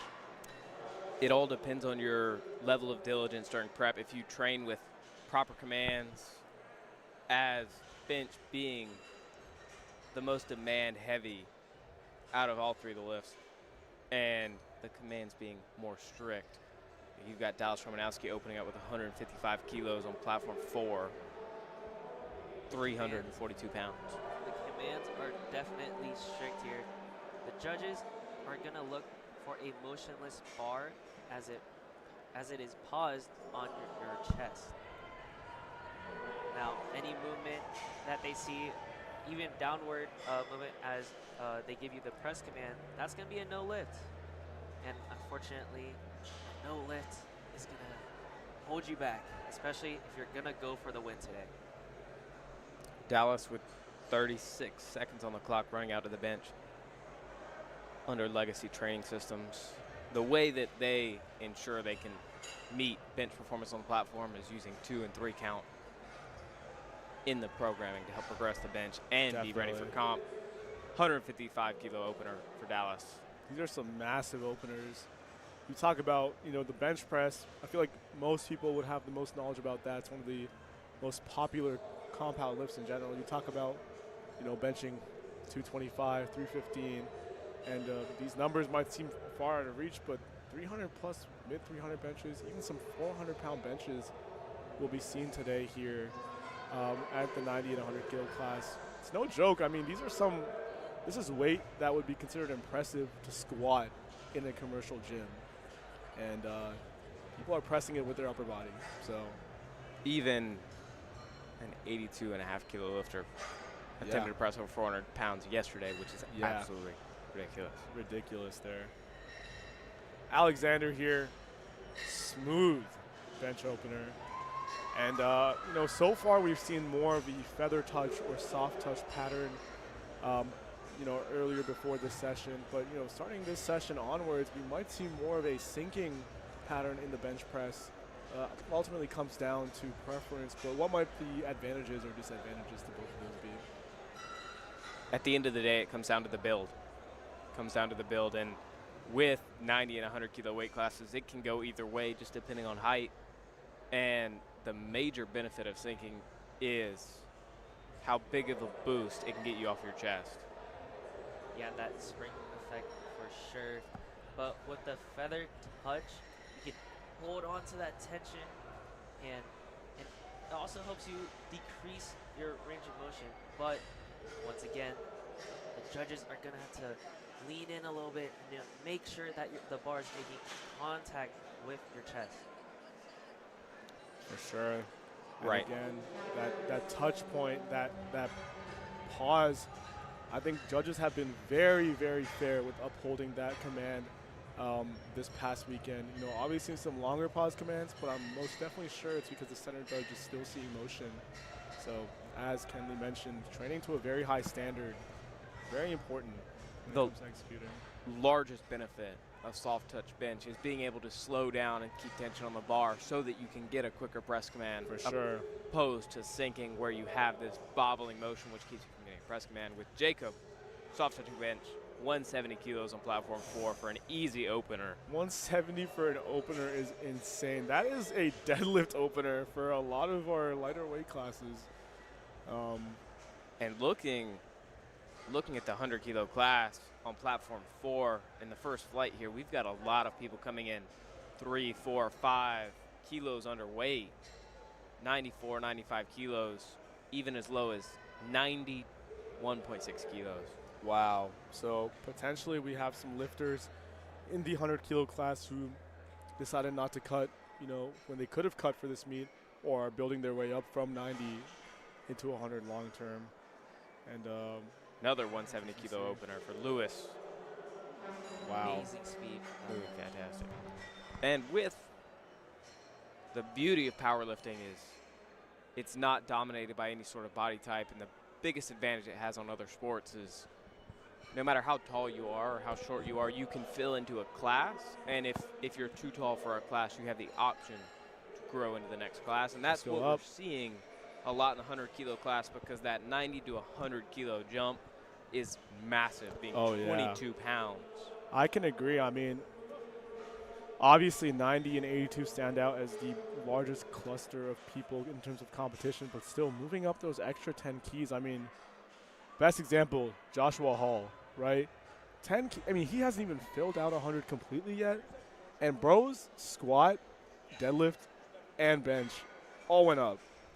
Ridiculous. And I think the benefit of just being able to eat up into your weight class and have a weight class to grow into, as Kenley mentioned, is definitely advantageous. Looks like we're underway with bench on platform 2, and in a couple seconds, platform 3 will start bench as well. Brandon Rodriguez, who closed out squat for this flight last, is having the heaviest opener with 180 kilos on the bar as an opener for 100 kilo, weighing in 1.5 kilos underweight. Plenty of room. Plenty of room, and just shy of that 400 mark, but making excellent work of 180. And the beauty of being able to grow into a weight class and Yeah. grow up, as for me, I started in the 75 kilo weight class, Nice. squatting about 540. And from there, my attempt at CNATs last year, I qualified for 82.5 under the 75 kilo weight class, and jumping from 75 to 82.5 kilos, I managed to take my squat from 540 pounds to 584 in comp at a collegiate national level meet. That's ridiculous. That's Squatting amazing. 540 at 75 is already pretty ridiculous, but definitely well said there. I mean, that added body weight is only really going to help you if you add it on in a way that's efficient and taking care of your nutrition, obviously. And nutrition, I think, obviously another topic to consider, especially in these heavier weight classes where a lot of our athletes need to eat well into the 3,000, some even into the 4,000 calorie range. It's very easy to fall into a trap of eating dirtier calories. But how do you think, especially as college students, our athletes are managing to get into quality food and hitting their calorie goals? Hitting the calorie goal in college was, for me, not as challenging as you would think, given at the University of South Carolina we have plenty of fine dining halls with clean eat options, grilled chicken, bacon, everything made to order for your meal plan. So you can go in and eat as much as possible, as opposed to when you get out and you're no longer on a meal plan and you have to budget for these clean foods. That's when it begins to get difficult. But you've got these cheap, high-calorie, dense options like peanut butter and milk that can help you gain weight, especially for these taller people. You look at 100-kilo weight class. If you're trying to grow into it and you're 6 foot, 6'1", 6'2", it's difficult to gain the weight at the end of the day. And I can also attest to that. When I was a freshman, living in the dorms, it was tough for me to hold back when I'm walking past all these delicious, fried foods, but my eyes were set on those chicken breasts, and trying to make sure I'm eating white rice. And in some cases, I've had friends and I've seen people bring in scales into the dining hall. Listen, guys, don't be afraid. Don't be afraid. If you're really serious about change in a good way, you'll do anything to get it. That was me freshman year, going into the 75-kilo class and then going up to the 82.5-kilo class. And I think the biggest word of advice I can give for anybody going through that phase is you can't focus on what you're giving up. You have to focus on what you have to gain. Because if you focus on what you're giving up, those brownies, those cupcakes, the fried food, and that's all you think about it, you will start to crave it and you will fall into those temptations every time. It's dangerous. Very well said there. I believe a lot of our athletes here can sort of agree with that philosophy. A lot of them have been doing the basic fundamental things over and over again to get to where they are. It's not easy at all. You don't wake up one day and squat 670 pounds. You know, there's a lot of work that goes into that. And we know how hard it is when you're in college, especially just with the way your schedule works, sleep. It's not that easy. But here, John, platform 1, trying to retake his opener, 137.5 keys. Tyler Madsen on platform 4 with a huge jump of 15 keys and absolutely smokes 160 for his second attempt. A grinder for John, but it's just not there on platform 1. Hopefully he can find what's wrong in order to stay in the The biggest shock for me going into Collegiate Nationals is these massive jumbotrons, because when you look at it and you're laying on the bench, when you're accustomed to benching in the gym, you're staring up into the ceiling, into the wall. When you're benching on these Collegiate National platforms with the giant jumbotrons, which are beautiful, all you see is yourself benching. Yeah. And if you're not accustomed to that, and if you don't know it's coming, it can throw you off massively. Very good observation there. Again, a lot of things that can go into impacting the environment of our lifters here, but concentration to the max when it comes to these lifts. Good lifts so far for these openers. Liam here taking a 5 kilo jump, 137.5. Georgia native, platform 2, Tyler Lesser from UGA's, deciding to take 147.5 for his opener. The clock is ticking, and here he is coming out to make his attempt. Platform 3, Jarrett Nowak, I believe is the brother of Kyle Nowak, one of the most competitive junior 66 lifters in the world. Mean deadlift on him, and I guess it runs in the family because Jarrett is also a very strong individual. Pressing 155 with ease. Representing the Ohio State University. Yes, sir. Big representation from them in this weight class as well. Really like seeing the diversity in schools in this weight class for sure. Which, one of the most fascinating things here in a new rule, Collegiate Nationals, is a team could only send 2 Correct. athletes from the same weight class. Correct. Which, to speak to Army this morning in the morning session with the 82.5, there were some lifters that weren't able to make the cut. Yeah, no, I think definitely switches things up. I mean, schools now have to decide between sending some of their better lifters. I know in our school, for example, there is sort of that interplay between, you know, now that they know only 2 spots are available for a certain class, lifters might have to move up or down a spot, or move up or down a weight class rather to make a CNAT spot. But I think it makes it all the more competitive because now schools have to send their 2 best lifters per weight class, and it only brings the competition up. And as you've seen today, clearly paid off. We had an amazing battle for those tuning in just now on platform 3, especially when it came down to squats. I can actually attest to that. I've heard through the grapevine, Bryce Hale decided to bulk up to the 110s from the 100s so he can make some room for his fellow teammates. That is an admirable. What a class act there by, I believe, one of the UJ presidents. He is the UJ president. Very well done there. But love to see the collegiate scene really coming into its own, man. I just, even though I'm relatively new to the sport, I think it's amazing that powerlifting is blowing up like this. Getting into the mainstream, you know, you're seeing media outlets like ESPN starting to post powerlifters hitting crazy numbers, and obviously this only pushes people to be more competitive and on their training. And as a result, when everybody's dialed in, you know, big numbers are bound to be shown. And especially with the bench press, like, I feel like seeing people in the 90 kilo class pressing into the 400s now is that wasn't an idea or a concept people were comfortable with, you know, a couple of years ago in the collegiate division. So, and to add that, with the bench press growing and with us growing into the mainstream media, we've got the first powerlifting event being broadcasted on CBS coming up in 4 weeks. Oh yeah, massive. Broadcasted on CBS, a massive network with very Super Bowl and whatnot. very, massive for the sport. Very big. I think powerlifting in these next 2-3 years, the trajectory is going to be insane. I mean, just the way it's been growing through social media in terms of who's getting into it, at what age they're getting into it. And obviously, the more and more people know about powerlifting, you're just going to see such a higher level of competition here. These records that we saw, I mean, who knows how long they're going to stand up? I mean, Exactly. Just like the 2013 record that right.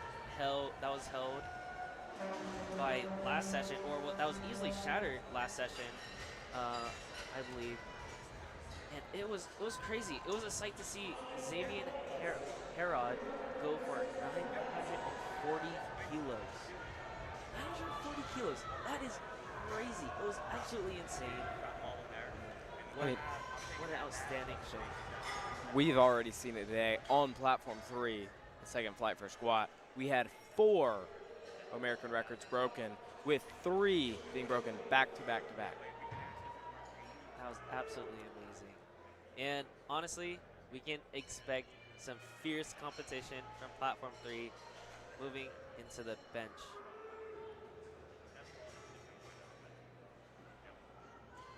Jacob, the 180 kilos, second attempt, moving easy. Now the bench press, previous sessions we did say we started to see a lot smaller jumps relative to squat and the deadlift, but still some 10-kilo jumps here on the bench press. That's pretty big. I mean, on platform 4, 15-kilo jump. Platform 3, Levy with a 167.5 kilo opener for a 90-kilo lifter. Big 3 big wide jumps here. I mean, really makes you think. And seconds are underway here on platform 3. I don't know, taking big jumps on the bench press is a little different, I believe, than the squat or the deadlift. Your body just really has to be primed for that jump. And we'll see how our lifters respond here. No lift on platform 4. It did move exceptionally well, though.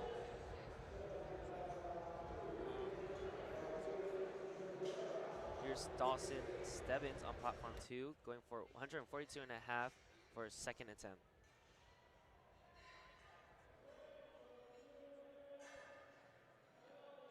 And then Brandon Rodriguez on platform 4, going for 190 for his second attempt. Oh, it's tough sticking point at the top from Brandon on platform 4, but he gets it through. We're going to see something maybe on the conservative side for his third attempt. We'll see. Talking about the benefit of sinking, he blew through the bottom of that rep and slightly got caught at the top of the rep. Kind of similar to how the mechanics of a bench shirt would work. You know, you're sacrificing a lot of that top tension and lockout strength for explosivity off the chest.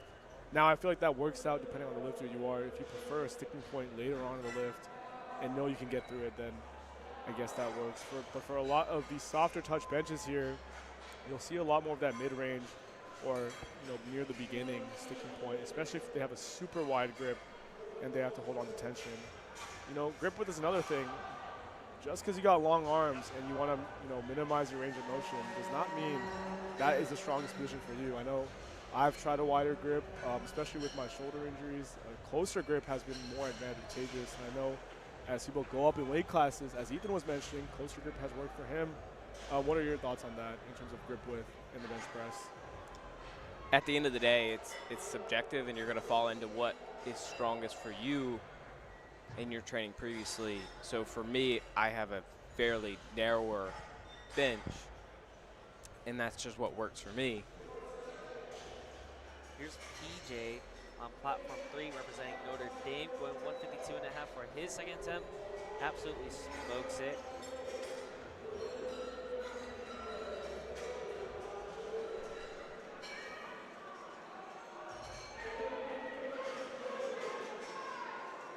Platform 1, 167.5 kilos. It was a good lift for Alexander Bias.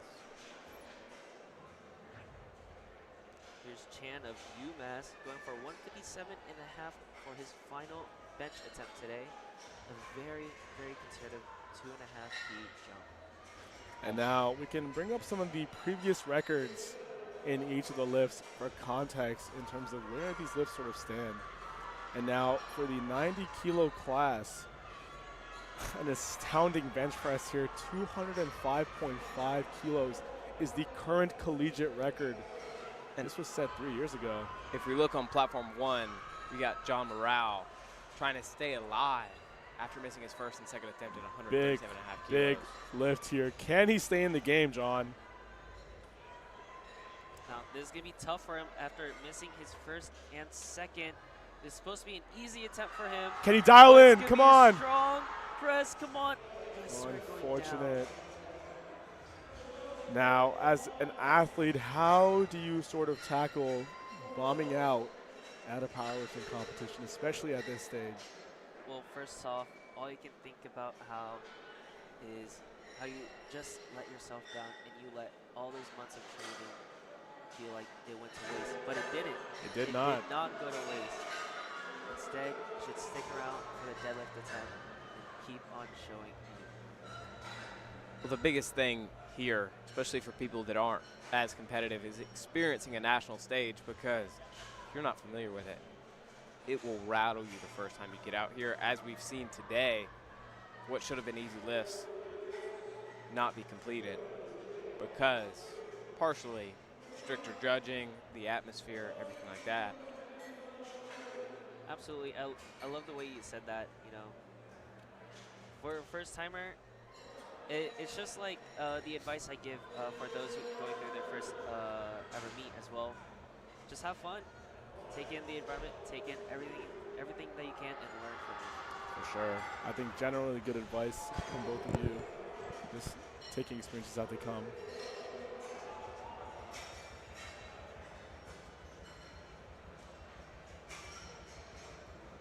And Liam here taking 142, I believe. Liam did successfully hit his third.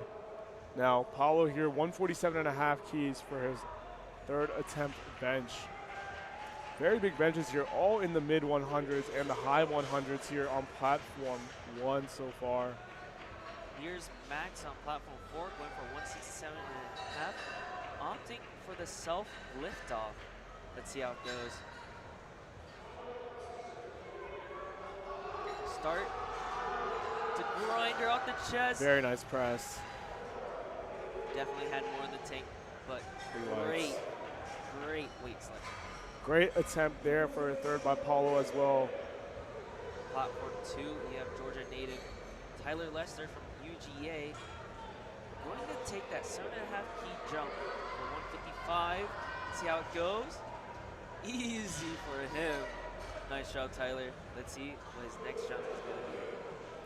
Armando here taking 170 for a second attempt here at platform 3 from UTSA, one of our more competitive schools here, looking to go up in the team rankings as well. Currently second overall men's raw.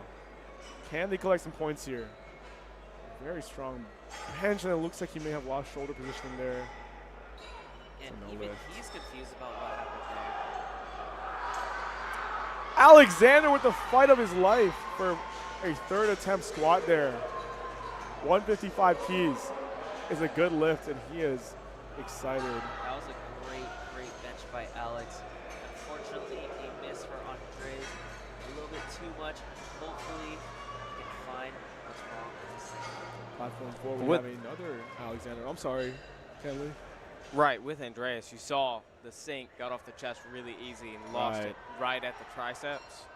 Very common for people that sink. Very common, for sure. With platform 3, Jacob Rush coming up with 170 kilos. These are some very big second attempts here. I mean, talk about normalizing 170 as a good bench press now for a 90 kilo lifter. The standard is just that high, but the standards from the ref. Oh my goodness, Matthew. Matthew. Can he lock out the other arm? Come on, come on. Oh my goodness. Gets it. Looks like Matthew doesn't sell today. He does not sell. Oh. It's a miss. He can contest for it. Let's see what happens. 2 blues and a yellow there. What a grind, though. That was an amazing grind. That is a gym PR for sure. And we're on to Thomas here on platform 1, 157.5 keys. Dallas Romanowski, 172.5 kilos on platform 4. And the same weight is loaded on platform 3 for Kim. Looks like they brought the horns from Midland. That's Back great out. to hear. Yep. Dallas, smooth third there. Dallas coming back from missing his open arm squat, hitting his second attempt, jumping 25 kilos to his third attempt.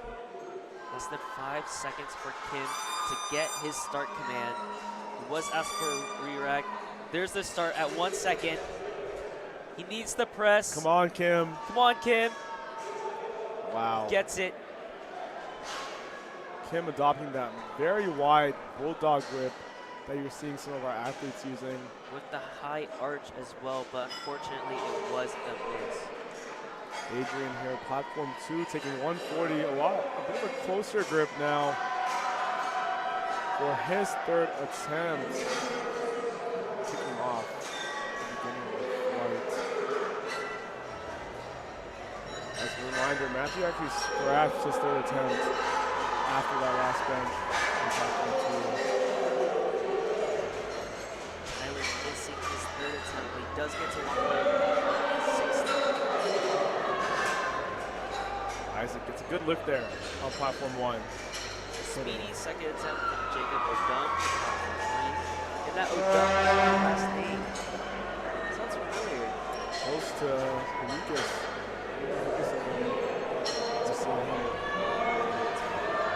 Maybe the strength teams are just stay or something. Wesley here taking 165 for his third attempt. We are pushing in the last few third benches of this flight on platform 1. Unable to hit that bench. There's the third horns. Kyle. The crowd is electric. Kyle unable to hit his bench on platform 2. Man, a lot of these benches are coming down to the very end in terms of energy. I mean, lots of these lifters are giving it their all on the last attempt. I don't really see that often. It's very rare to see benches. Looks like an EV on platform 3 was asking for a D-rack. Let's see if it will affect his second attempt. Gets the down command. Press. Oh my goodness. Can he get it? Wow. What a press. That was a crazy fight. 3 lights. Let's see if there's anything else. Thumbs up to the crowd. Thumbs up to the crowd. We love it. A fight for Gannon on platform 1. He got it. He does.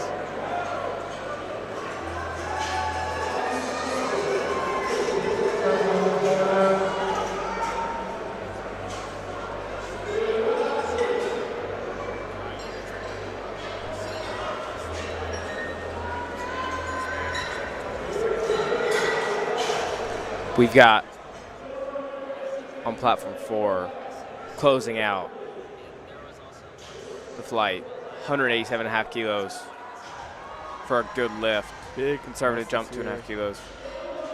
Now we see with these super wide grip and internally rotated bench presses, it looks very, very slow off the chest, but that lockout strength can sometimes be a little easier. So right here, but with that wider grip, you know, any sort of loss of center of mass, and it's going to be very hard to recover on the bench press. Brandon closing out the first slide on platform 4 with 197.5 kilos. 197.5, nearly 2x body weight at 100 kilos, I believe. What was his body weight coming in? 90, a kilo and a half under. Wow. So this is virtually double body weight here. That is, I think we can all agree, is an elite ratio to have with the bench press. But Unfortunately, he doesn't get it. Just ran out of gas at the end. Brandon, big squatter, big presser too, it seems. Love to see it. When you've got those heavier set guys with the stocky frames, you get massive subtotals. Oh yeah, because with the bench press and the squat, you know, the load is directly being supported by your body. It's not like the deadlift where you're leveraging against it. And as you said, the stockier ones, they are just like Ashton Ruska, you know, he comes to mind as the ideal stocky power lifter. He is built like a tank, and nothing is going to get past him. Yeah. Hall here, opening up on platform 4, 135 smooth in the A7 orange and black singlet. And now A7, one of the only official suppliers to the USAPL in terms of branded apparel. They actually launched their new deflection collection on Friday, which was yesterday, and you can get it now at a7.co. A7, see their brand all over powerlifting now. A lot of the lifters here wearing A7 equipment, their wrist wrap, singlets, the new rigor mortis sleeves, and the quality of their equipment very, very high. I can personally attest to how good it is. Lucas here, opening with 122.5 keys. Lucas Odom, personally, from what I've seen from discussing with him, has made a ton of progress on his bench. Very long range of motion, but he is a lifter who brought that grip in to get more force production. You can see he got some cannons on him. And Lucas has told me time and time again, I'm a part of the Poverty Bench Club. No, sir. No, you are not. You've touched 300 before. You are not part of the Poverty Bench Club. Get that out of your mindset. And now PJ Krasinski getting ready to take 160 here. I believe he's matched this number in training before. And compared to his last meet, he is weighing in heavier. So knowing the effect body weight has, can he hit this? Let's go, PJ. Let's see a bench press here. Oh, what? Wow. That. Wow. Very fast, PJ. I did not expect that. I blinked and I missed it. Sorry, can we get a rewind? Very well done there. Love to see it. And here, we're wrapping up on platform 2 with these third attempts. Red light there for Kyle's lift. Trenton on platform 1 got 3 white lights, I believe. Up next is Ethan Sawinski, looking to take 135 for his opening. It's crazy to think some of these subtotals are crossing into that mid 400 kilo range. I mean, as a subtotal is ridiculous. You talk about what that means in terms of pounds for those that don't understand. I mean, it's a fight from Jarrett on platform 3. Fortunately, he couldn't squeeze out those 2.5 keys, but he didn't lose much there as he gets to walk away with 160. As I was saying, you know, crossing into that high 800, 900 plus pound subtotal, maybe even 1,000 if you see someone elite here go for a high squat and high bench. That's crazy. I mean, to think about the average gym goer's total just encompassed in 2 lifts. Entirely 2 lifts. They've met the 1,000-pound club. Here's Jacob giving specific liftoff instructions to the spotter. 157.5. Does he have it? 5 kilo jump from the second attempt. What? Sorry. Today, I'm super thankful for the spotters and loaders. We've seen squats fly off. They've been super quick. Everything's moving super effective. We're getting in and out today. They've been crushing it all day. Shout at them and A7 for sponsoring them, which is bigger than just a apparel company. Great customer support, great customer service, great in giving back to the community, helping support these spotters and loaders, helping sponsor these massive meets, helping the community as a whole. Definitely, for sure. A7 as well, a Georgia local company based in Woodstock here. It's great to see them coming out to support this competition here in Atlanta, Georgia. Here's Georgia local Tyler Lester, 160 on platform 2. We have 172.5 loaded on the bar here for Kim. Easy bench for Tyler, 3 white lights. Kim here missed 172.5, was asked for a re-rack earlier. Let's see if he can get it now. Josh Hall, 162.5 kilos on bench. Now talk about improvement. Josh Hall, and talk about range of motion, very, very long armed lifter. However, that has not let him be stopped in terms of pushing this movement. 162.5. He's trying to stay up there in competitive range on the bench press. Same thing with squat. Yeah. Very long femurs. But talk about working to make up for that difference. And you know what? It's concerning. I mean that in a good way, because he stays there hanging with the rest of them with the bench press and obviously coming out on top of the squat.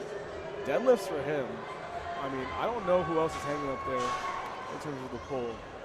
I mean, if we fast forward ahead here while LiftingCast loads, he's opening well above 300 keys. He's looking at opening on deadlift with probably the thirds of some of the lifters in his weight class. For sure. And I want to touch up on Kyle White real quick. 177.5 for his bench opener. Kyle, big presser. His dip training, similar to Jacob Hamry, their dip strength is ridiculous. And while dip strength may not be the most one-to-one, it does correlate darn well. And I've seen Kyle dip well over 4 points. Yeah. It's massive in the top half of the bench. Yeah.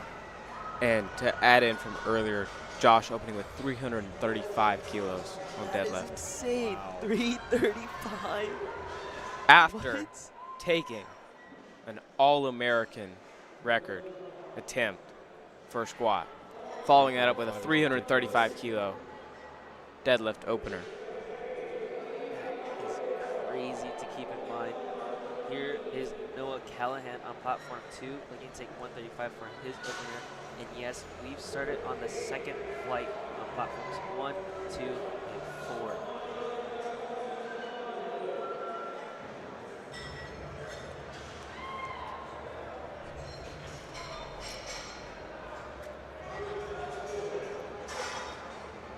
Now, as we're seeing here, we mentioned earlier on platform 1, one of our lifters we're following here, Seth, opening last in this platform, in this flight.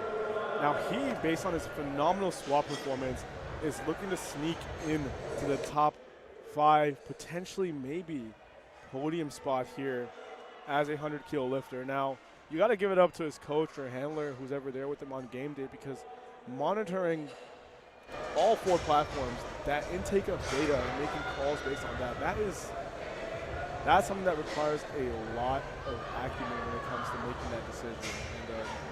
And Ken, you can maybe speak to how handling it, especially at a national level meet, it's different. I handled on Thursday for the first time, and that was very fast. And luckily, my athlete was very easy to work with. But when there's placing at risk, Absolutely. And you look at like platform 3 with Jacob, 175 kilo lift with a ton of emotion. Dealing with the emotion of a lifter, dealing with everything going on in 4 platforms, different weight classes, different skill levels, everything changing, everything going on.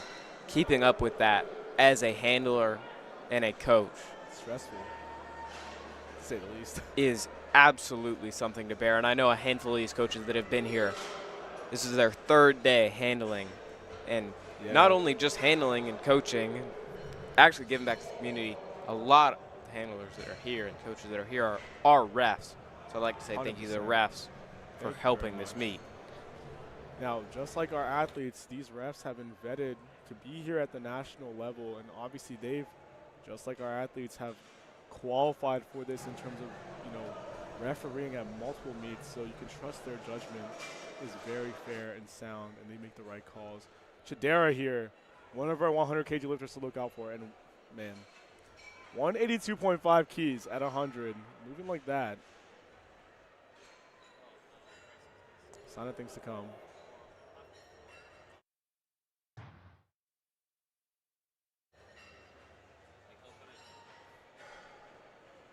And Seth here, as we were mentioning earlier, his bench opener well above the rest of his platform.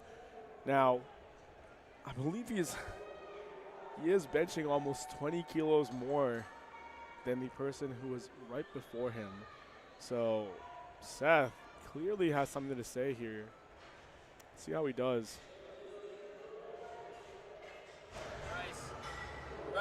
out with a vengeance, coming from platform 1, trying to make his way.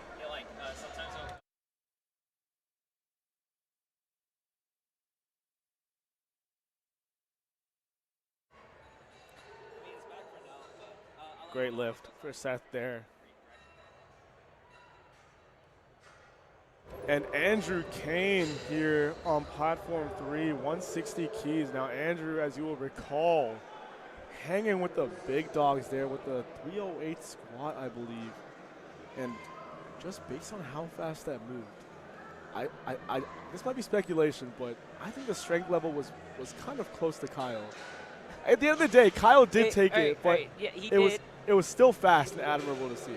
Let's say they both had to use 100% of their strength right now. Yeah. What are some ballpark numbers can we put up with both? I'm not too sure. I believe Andrew is, well, he is opening lighter than Kyle, and I haven't really followed Andrew's training. However, big squatters sometimes tend to also be very good deadlifters, especially if they sumo deadlift. So we'll see what he has in store. Lucas taking 130 here.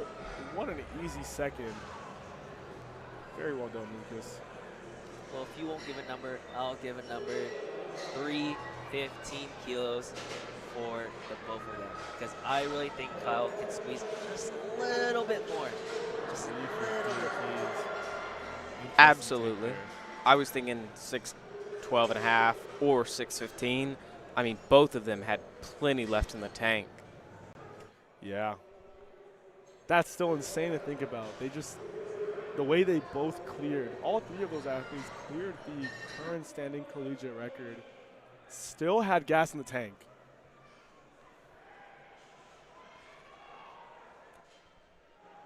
And here, Evan Ross, another one of those big squatters, proving he can hang up there with the bench press.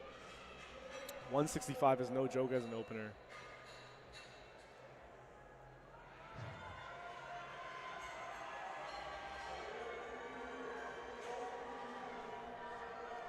And we'll be getting a look at the men's raw rankings here. Midland first, UTSA second, A&M third, McKendree fourth, and UMass Lowell fifth. Now UMass Lowell, very interesting the way they sneak their way up there again from that massive first place win from Kyman in our previous session today. And man, he was electric. Honestly, he separated himself really well in all three lifts. He was, you could say, quite literally carrying the team. And there we saw Jacob Hembry, another massive presser. Now, if you go online and go to the GT Barbell Instagram account, you may see a video of Jacob Hembry, I kid you not, dipping 4 reds. 4 reds is no easy feat. Let's see how much of it has translated into the bench with this opener. Now, another thing I wanted to say was, back to the rankings, was as you can see, no one from Midland is here. No one from Midland is here, but there's a Texas A&M showing. They could sneak in and overtake. Very well observed. Now Midland currently 14 points ahead, but just as you said, A&M and UTSA and a lot of these other schools, we can expect a lot of shifting around these next 2 days and this session especially. And let's see what happens here. Wojtek, 145 here for his second attempt. Here's Jean-Pierre on platform 3, going for 170 for his opener. And Abdias on Castillo on platform 4, also going for the same weight, but for his second attempt.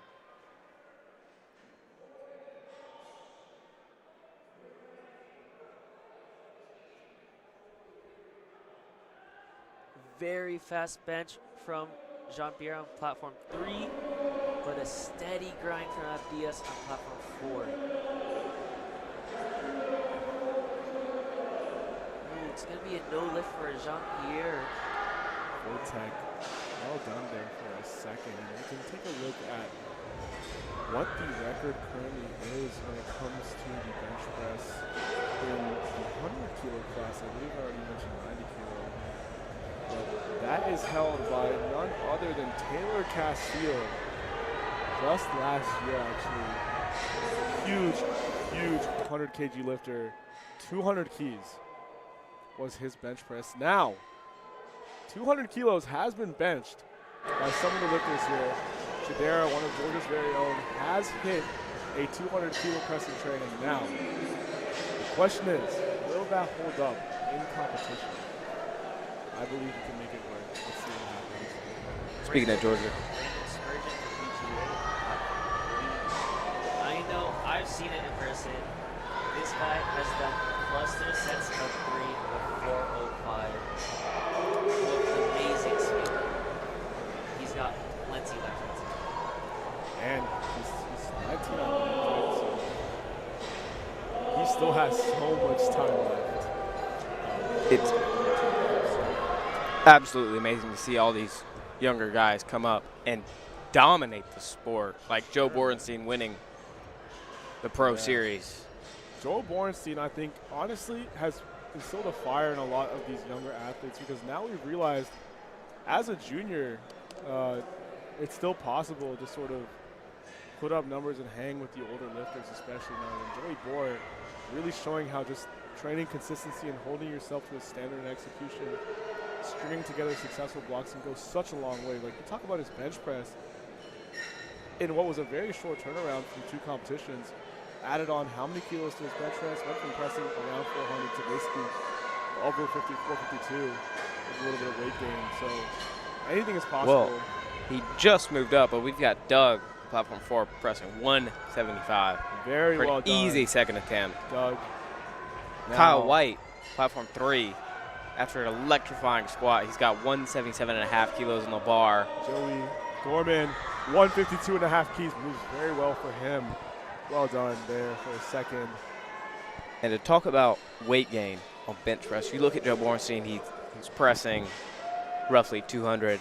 Yeah. And now, 5 weeks out, 210, I think. Most recently 210, with the weight gain potentially up to 220. Ridiculous. And is again, ludicrous. that's a good point you mentioned with the weight gain in the bench press. I mean, how do you think cutting weight coming into an event like this can impact your performance on the day? At the end of the day, it comes down to who you have as a coach, how effective they are at administering weight cut, and how it affects you. Like in powerlifting, we've got a lot of people that came from a lot of different backgrounds, but you look at those who came from wrestling that are experienced in weight cutting and competing on bigger stages, and they don't have nearly as an issue when it comes to losing strength from a significant weight.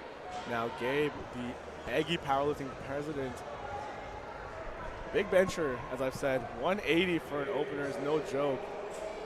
His form is so beautiful. I mean, I've seen him do some of his lower technique rep work, and the way he just feather touches it on his chest is as if it's like a spotto press, but with the smallest distance possible. Very, very well done. Absolutely flawless as he smoked his opener of 180. And you can see there being very open with the judges. I believe he just wanted them to get closer so they can really commit him. Very understanding. If I read Communication. his lips wrong, he said, "I have very bad hearing. Can you please come closer?" You know what? That's a perfectly reasonable accommodation. If anything, the judge will get a better look at the press. So that too. Here's Chidera on platform 4, getting set to bench 195. Now 195. If this moves well, I believe he could be looking to take a stab at that bench press record. Let's see it, Chidera. That'll also put him right up there with Josh Hall when it comes to the subtotal. He's going to need it, especially with Josh Hall having a monster deadlift. Now, the battle to see here is between Chidera and Grayson, 2 of the strongest hundreds in Georgia. They've been going at it, and we should try to see here. Chidera needs this. Unfortunately, doesn't get it. May have been a technique issue there, possibly a mystery with that touch. see what he does here. He cannot go below that number. Again, the bar has to be loaded progressively. Monster. He's torn his pec before as well, so we need to watch out for that. Monster 12.5 kilo jump as well. With platform 2, Isaiah jumping 10 kilos after missing his opening attempt and getting 3 white Let's lights. see this. Okay, Seth. Seth with an easy 185 for a second. Seth is forecasted for a 750 total. Looking to push into the high 7s, maybe even 8. Genuinely looking to find his way. Yeah, that is insane playmaking here by his coach if he's looking across platforms for attempt selections. This is getting out of hand. And Lucas Odom, I believe this will be a meet PR, 135, taking what he knows is within his reach. He's definitely hit this before in training.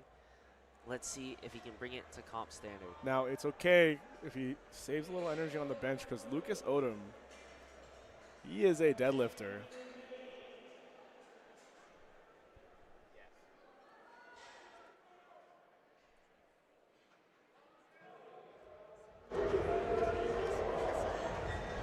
When you talk about the warm-up room back here, we've got Josh Hall looking like an absolute ravage animal. Oh, yeah. I can only imagine if we stepped out to the side right now and took a little glance at the warm-up room, you're going to be seeing a lot of self-talk, a lot of coaches looking at their athletes, getting them in the zone. And what's your perspective on that, in terms of helping an athlete get in the head or yourself get into the zone, especially when you really get amped up?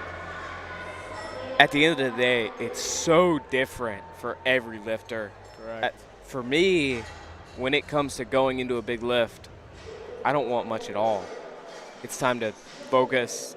I don't want a ton of involvement with other people. I want to be with myself and put myself in the right headspace to go do that by myself, and nobody else can do that for me but me. And the most entertaining dichotomy that I've seen all meet is the difference people have between the registration, the weigh-in, and the warm-up room. And the warm-up room.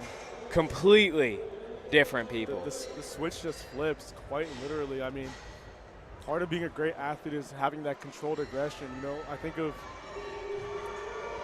Russell Westbrook because I used to watch basketball growing up, and he's a perfect example. Just being able to flip that switch and feed off energy, just like you're seeing all our athletes here today, going for these heavy thirds. And I think it's so impressive as the crowd chanting somebody's name, I believe, for a third for UTSA's own Jet. And William here on platform 2 taking 170 from his. We got screams all across Oh my the board. goodness, Ethan, what a grind there. Penn State's own. Ethan on platform 1, Will Black Wow. on platform 2, one of 2 Clemson lifters at 170 Representing. kilos.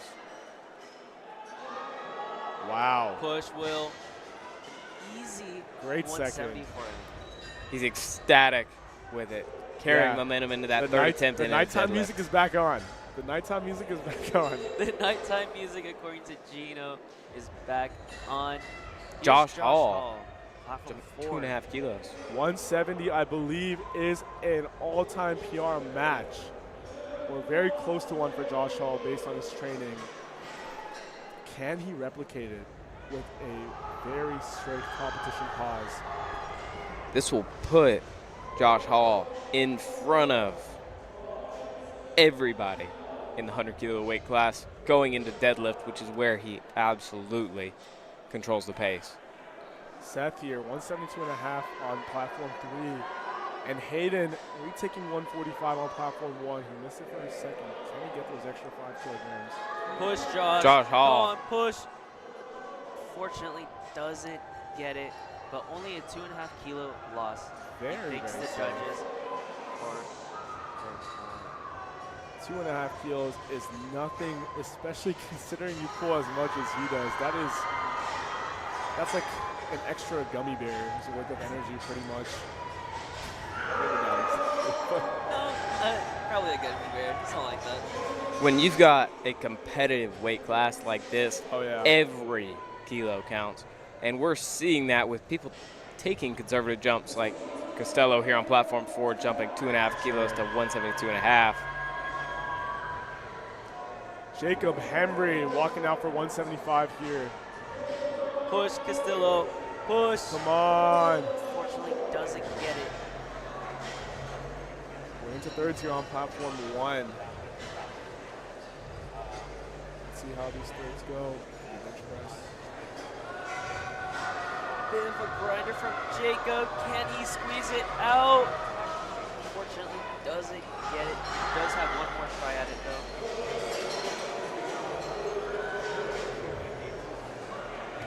Jacob. The thing is, when you see a lot of these lifters who have filled out 90 and 100, I mean, these are very big classes of bodyweight. So not only filling these classes up, but also doing that at a very effective body composition. I mean, a lot of these lifters, they're not fitting that powerlifter stereotype of being on the discipline side. They're extremely lean. Again, Jacob, a great example. It just goes to show, part of being a powerlifter, you got to push some of that movements. You can see it here. Amazing benches all around. And it's amazing, especially with everybody being as young as they are, all being under 26, collegiate, full-time students. Incredibly impressive feats. Jean-Pierre got his second bench attempt, which was a 7.5 kilo increase after his miss of 170. Also on platform 3, Landon Spurgeon walking out to 180.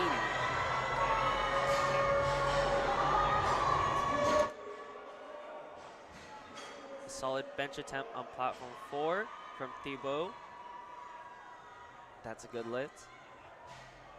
Liam Edgar needs this third bench attempt on platform 2. He gets it. How does it fare? And he's back in. Joey Gorman, platform 1. An easy bench attempt from him. And another solid bench attempt from Georgia local Landon Spurgeon for his second attempt. Grayson Duggar, platform 4. Georgia Tech's finest, going for 180.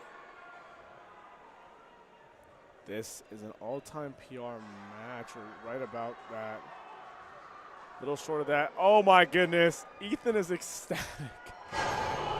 Very well done. Grayson is firing on all cylinders. Andrew fighting for 145. Does he get it? And he does. Jack Wynn, platform 3, going for 182.5 for his second bench. Bryson Stricker on platform 1 fights through 167.5 and gets the bench. An easy 182.5 for Jack on platform 3.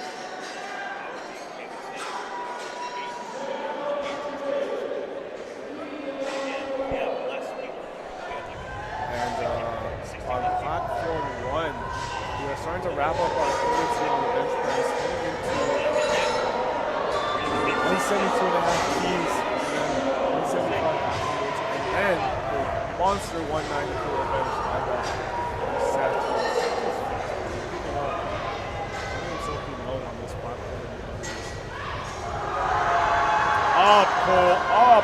What a press! And Gabe going for 185. No lift for Gabe. To see if he does have more drive. 2 more benches here on platform 2.5 for Lincoln Parker on platform 4. Platform 4. Second to last bench, Lincoln Parker, 192.5 kilos. Amazing bench. Is a great lift, 3 white lights. Parker, 6 for 6. Jadera Nwosu up next on platform 4, planning to retake 195. Can he get it this time? This is the final bench on platform 4. We're also on the final bench of platform 1 with Seth planning here to take 190 for his final bench of the day. 190. That is 420 pounds. Ridiculous here. Kyle getting ready on platform 3. 187 and a half keys. Now Kyle, what I believe his best bench is around this range. Close about for a second. I wonder what he has in the tank here. Seth! Seth with a fight. Okay, Great now bench from him. Seth, Oh, but Shadera needs this bench, but his butt comes off the bench. He does Seth not get 195. Seth That will wrap up bench on platforms concludes 1 platform 1. and 4. Seth letting the other lifters know in his weight class that he is here. He is projected for a 5th place finish.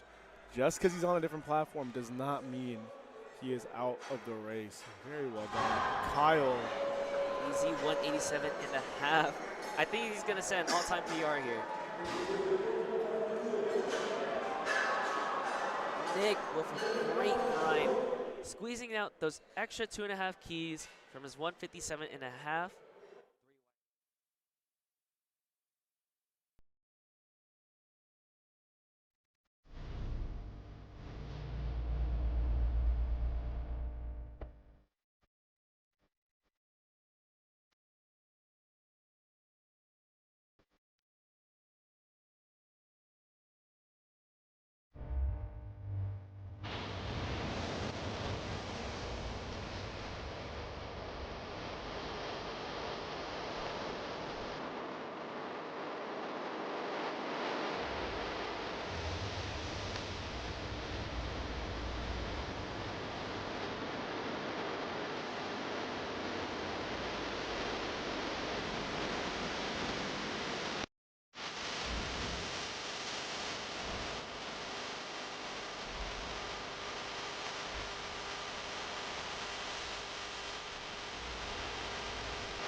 big, big press here. 5-pound PR, I believe. Oh my goodness, Kyle. With ease.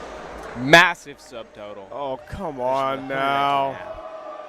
Putting him easily 20 kilos ahead of anybody else, and now being a subtotal specialist, he just has to not lose.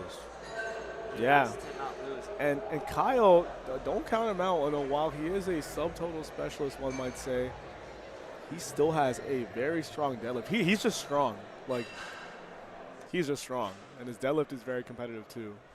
So And we'll with see. bench being wrapped up on platform 3, we are going to take a 10-minute intermission. Do stick around as deadlifts are about to go underway on platform 1 shortly.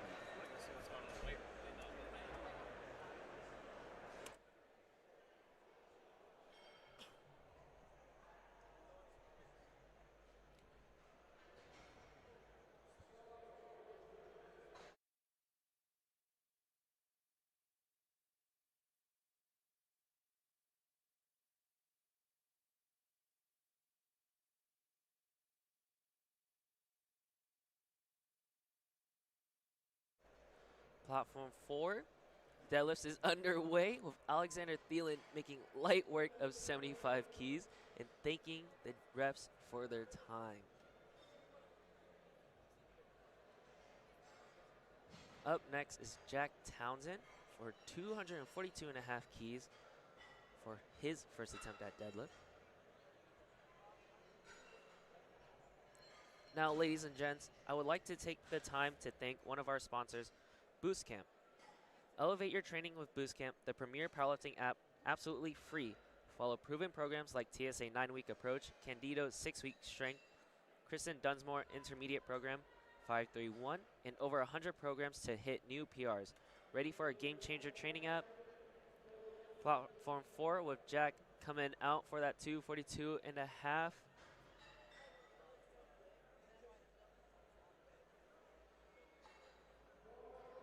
And a snappy deadlift from him. Platform 1 deadlifts are underway with Alexander Bias coming out for 215 for his first attempt.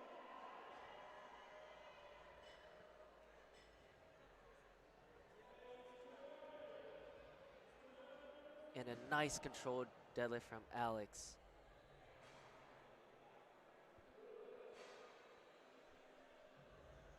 Rackley Danelia, representing Liberty, coming out for 245.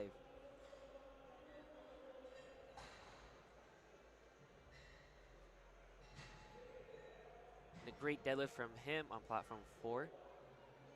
Platform 1 up next, Jaden Guevara, representing UC San Diego, 232.5 keys on the bar.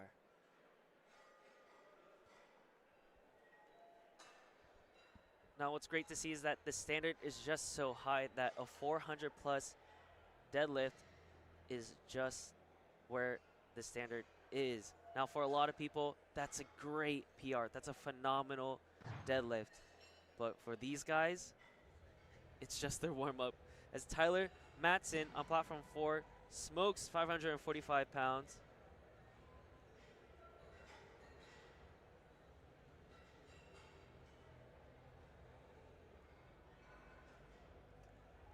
Seems like there's something wrong with the load on platform 1, but it was fixed shortly as Wesley Kim comes out to 235 keys. Here's Jacob coming out to platform 4, representing University of Minnesota. 250 keys makes easy work of it. Expecting great things from him later. And here's Wesley smoking 235, representing Navy. For Wesley, unfortunately, is going to be a no lift. It may be on lockout as your shoulders do have to appear to be fully back. Here's Lewis for 255 on platform 4 as his opener. And here on platform 1, we have Gannon taking 240, big opener here.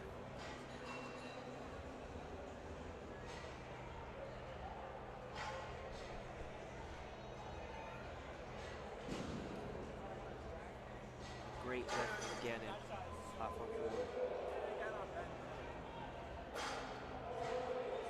Caden Oliver up next, platform 4, looking for 260.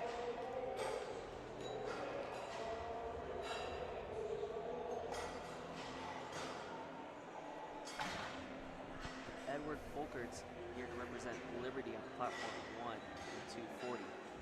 And when it comes to the deadlift here in this 90 and 100 kg weight class, what sort of jumps do we expect to see over the course of these 3 attempts? I mean, I don't think 40 kilo jumps in total between first and thirds are out of the picture. I mean, you look at Dallas Romanowski open up with 260 keys, you're going to see a massive jump. I mean, in a second, pulling beltless. I'm just going to say beltless is crazy. After this morning, after seeing a 50 kilo jump. A 50 kilo jump between attempts was crazy. Just to put this in perspective, his last warm-up, because I was just in the warm-up room, was 220 kilos. Yeah. 40 kilos to 260. I wouldn't be surprised to see just as big a jump. Not at all. Very big pulls here. Especially from Hull on platform 1. Started blue white lights. Platform 2 is underway with deadlifts from Brian Flores is starting us out with 220 keys. Thomas McCartney here, 245, getting ready to walk out. And we'll be getting deadlifts back up on platform 3 in about 5 minutes. So stay tuned. You got Brendan, who's put together a massive subtotal going into deadlift. Brendan resembling Ashton Ruska out there with his build. You know, if I didn't have my glasses on, probably would think that was Ashton. But very strong subtotal there. Good lift for Thomas on platform 1. Max opening up with 270 kilos, 595 pounds. Massive opener. Crazy opener as he stalks the bar before approaching it. Let's see how it goes. Nice and controlled. Moving exactly as an opener should. Oh, going yeah. into deadlift with amazing energy in the warm-up room from the crowd, from the athletes. It's amazing. Solid deadlift from Liam on platform 1, 245. Very well done. And now opener selection on deadlifts also, just like we said before, really depends on the athlete.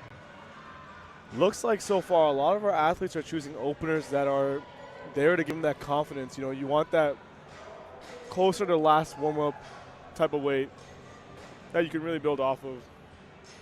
Like you said earlier, it's something that you can pull just after you wake up. Would not advise trying to pull mid 500s after rolling out of bed. All I'm saying is that you should give it a try. 275 for Spencer on platform 4, 606.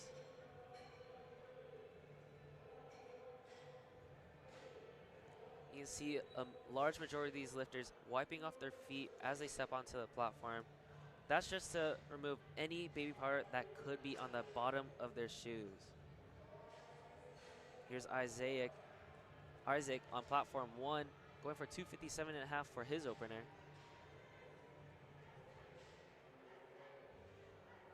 Oh, a fast opener from Spencer.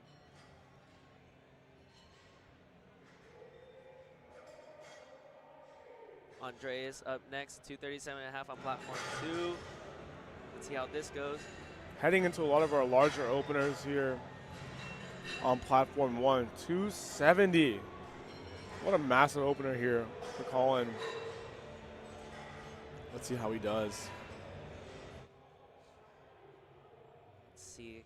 Platform 4, another big opener. Ji Hao from Ohio State. He's going for 277.5. Absolutely smokes it.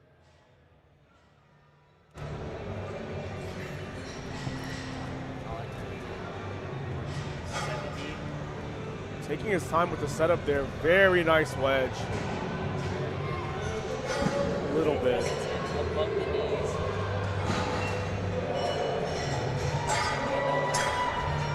have to have control at lockout. That was critical in the deadlift, especially with the sumo deadlift, where being that wide makes it a little bit more difficult to stay.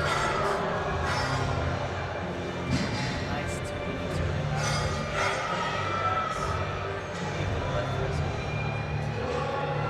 Big jump here for John, taking 285. University of Colorado, Denver, to cap out this fight.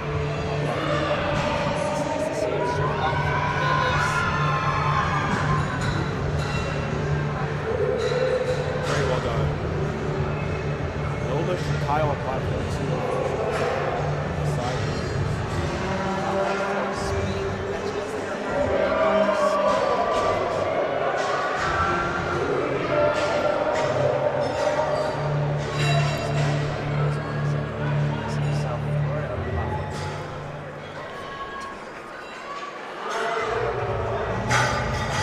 $265 on the bar for Tyler Matson.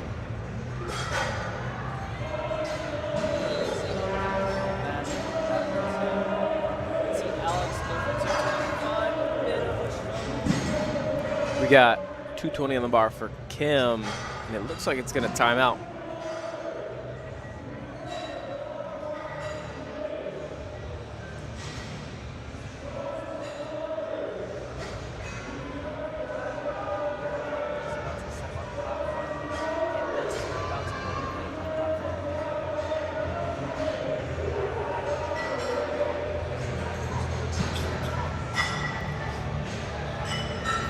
Wow, this lifting tonight in this session has been moved by very quickly, or at least it feels like it has been, just with the level of competition we've had so far.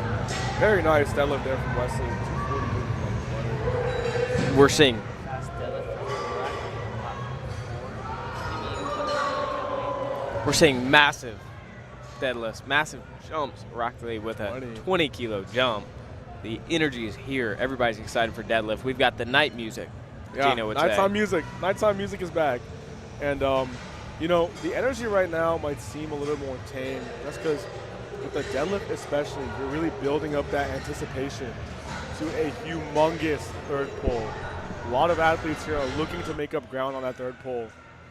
And I don't know about both of you, but the deadlift, for me at least, I know a lot of people can attest to this, so affected by just the mental state you're in. I feel like there have been many days where you go into a session like deadlifting, if you're locked in, you know, it can be very easy to pull an all-time PR.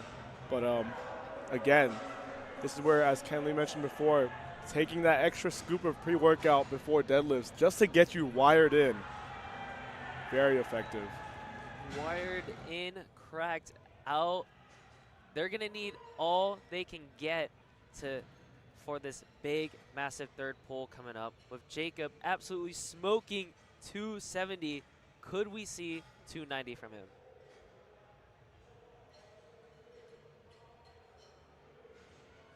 Oh, we're looking to see a lot of 300-kilo bulls with a lot of people in the second flight here opening up at or above 300 kilos with an opener as high as 335 kilos. That is absolutely insane. 335 for a third attempt is crazy, but even crazier is you repping it out for a triple. That is what Joshua Hall can probably do.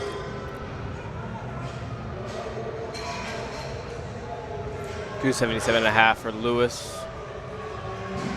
Should be a good lift. 3 white lights. And the energy changing reflected here as we're hearing more and more of the horns coming into play here from the crowd. That nighttime music as well. Definitely affecting the crowd here, and definitely affecting the athletes as some big deadlifts underway, especially from platform 1. And missing off of goal. It can be hard, but you know, grip and setting that grip during the deadlift is very, very key, especially with this CSS bar. A little bit of that sharper rolling can be advantageous for those looking for a stronger grip, but can also, if you're not prepared for it, could get in your head. It is sharp, and the sharpness is a little bit. Our efforts here. Very nice pull, 260 by Kyler. Not seeing a lot of conventional pulls, but we got Jonathan on platform 4 with a 282.5 kilo. Oh, that's big. Second yeah. attempt. Conventional. Narrow stance squat, narrower bench, conventional deadlift. King of the narrows. Yeah. He's competing at Collegiate Nationals on hard mode. Very much so. But makes 282.5 move exception. Our very own John Hack here in terms of how he executes the lifts.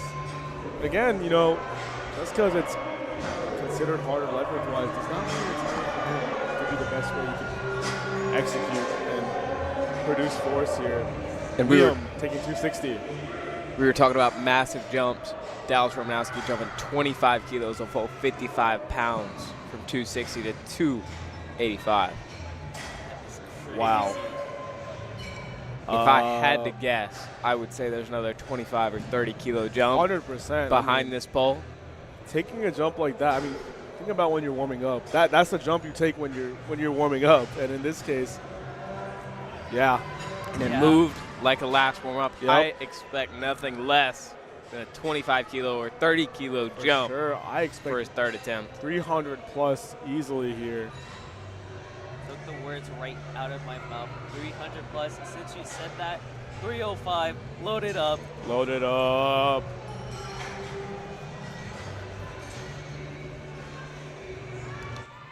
And you know, it's funny because when we were on stream earlier this session, Ethan was mentioning taking over-unders on the jumps being made, and if you think about it, just making live calls on the weight selection for powerlifters, pretty interesting.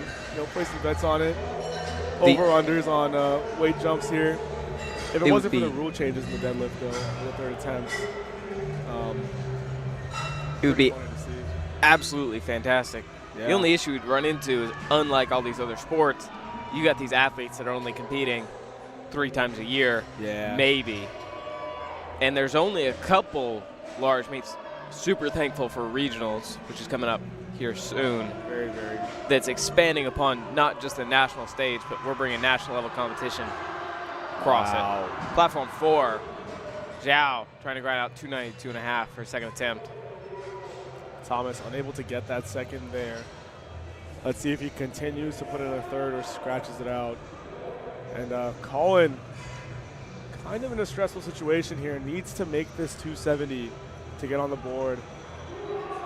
Talking about Dallas Romanowski jumping 25 keys. He ended up jumping 25 keys again to 300 instead of 305. Here's Jarrett on platform 3, looking to take 270 as his opener. Let's see how it goes. That pull is very pretty. Just like the other Noak. Just like Kyle, yeah. 270 kilos is nothing to scoff at as an opener. Come on, Colin. Now, is that going to be a good lift for Colin? Let's see. He does need this. Yes, sir. He's on the board. A good lift. 292 platform 4, 644 pounds. 292.5. Talk about 300. I already see a 300 kilo deadlift being loaded up for a second attempt here on platform 1. Platform 1 for a second from John. Man, oh man.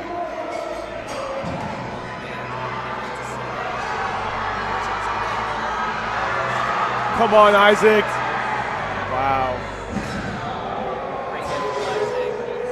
Wonder how much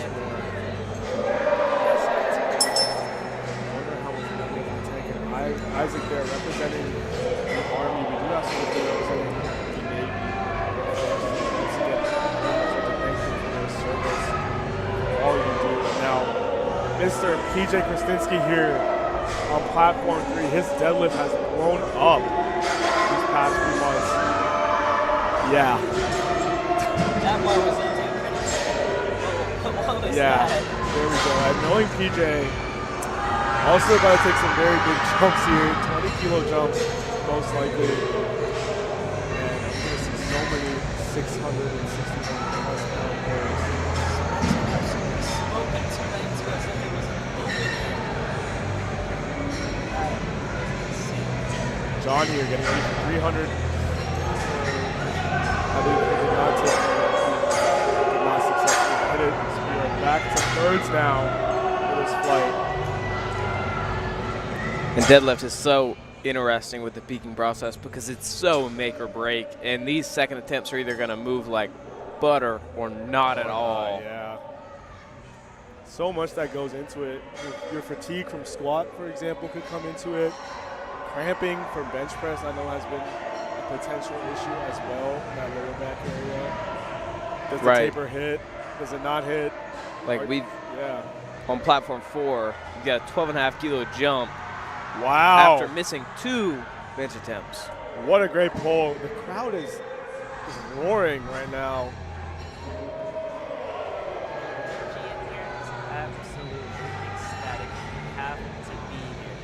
Now, these headsets are very, very effective at noise cancellation. I just took off one ear cup and yeah, it's as if we're sitting in a crowd right now. Very loud, very big atmosphere here.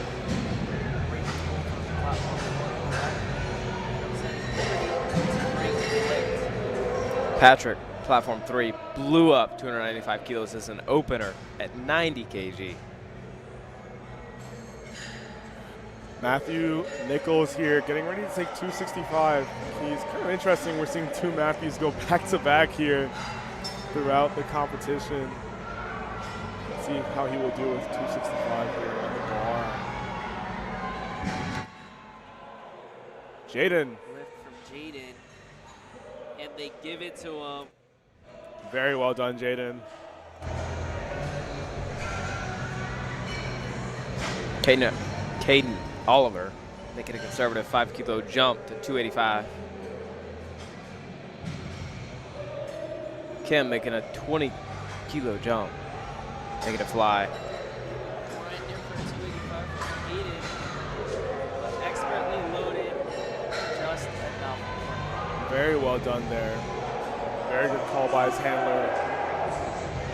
Now, Gannon here on platform 1, 252.5 keys. Gannon looking to have a day here at Collegiate Nationals. If he hits this, near perfect day, 8 for 9. Let's wrap it up. Come on. Unable to get past that sticking point there.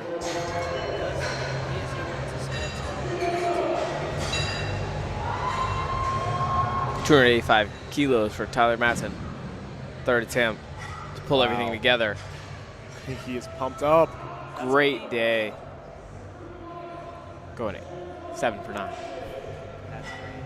That's going to be a 17.5 kilo that you're seeing, or increase that you're seeing on platform 2. Kyle back. Seeing a lot of 20 kilo jumps today. Platform 2 instead has Matthew Seltzer, 267.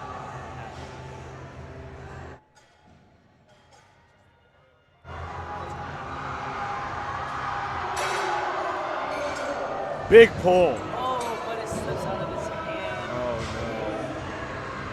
no. Again, so much technique that goes into the deadlift. It's not just yanking it off the ground with your back, especially for a single puller.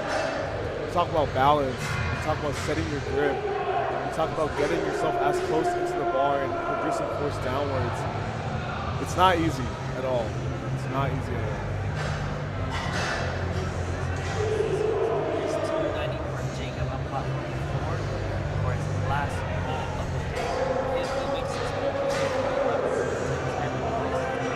Wow, Jacob, can he lock it out? No. A little too much in the game, perhaps. Wow. It was more than likely that fatigue from He jumped 15 kilos for a 2nd attempt, missed it. Jumped 7.5 kilos for his 3rd, missed it. Another Jacob there on platform 3, getting a 2nd successfully. Oh, is Edward all right on platform 1? Lost balance. I believe the spotters are trying to take his belt off, and he hopefully just lost balance there and not strain anything. Jacob, 17.5 kilo Wow. jump, making it look easy, conventional. Purdue lifter right there. Very well done. Levy on platform 3, looking to make 270. A bit of a pause, but gets it up.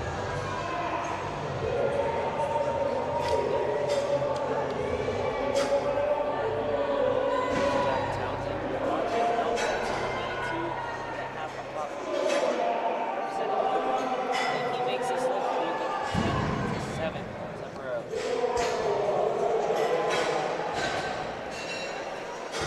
Thomas unable, Thomas unable to get his Liam getting ready for the third pull of 270 on platform 1. And I hear the base turning up. Can't really tell what's on right now, but I'm sure it is hopefully it's for nighttime music is doing so.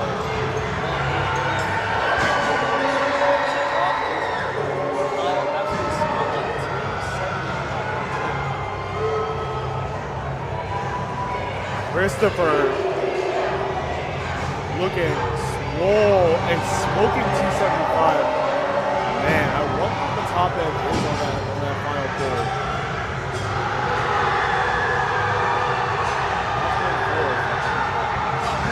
Oh! And giving love to the crowd there. Love to see the show of respect there for Powerlifter. Good day though.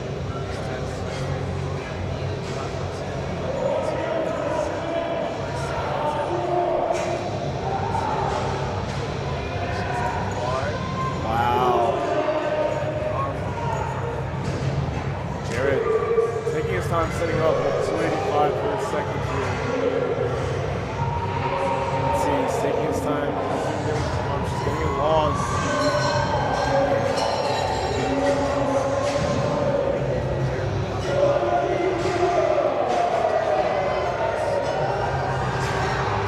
Wow, Alex here grinding for that third attempt. Once that bar starts rolling, it's over.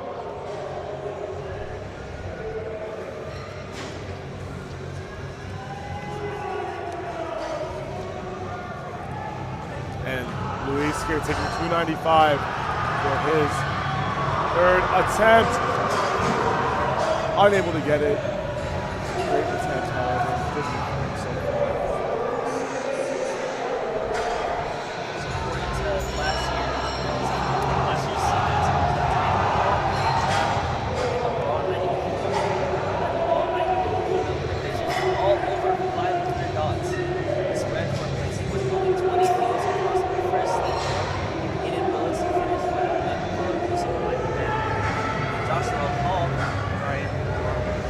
Meanwhile, on platform 4, Dallas Romanowski, 300 kg pull.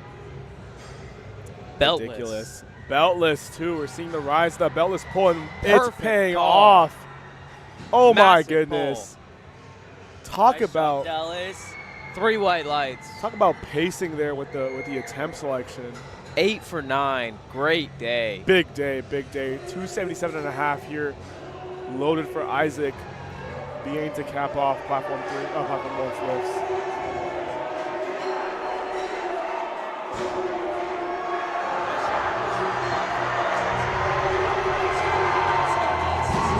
Wow. Isaac.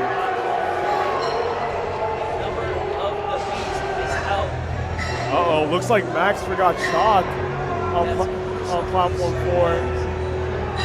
And PJ here taking 290 on platform 3. Very good for a second, very fast. And he holds on to it. Max still has plenty of time after not chalking. My bad, Full 22 PJ more did not seconds. take 290. PJ took the number of the beast as well. I'm sorry I doubted you, coach. But very strong pull there. Max clears the 2.5 as well.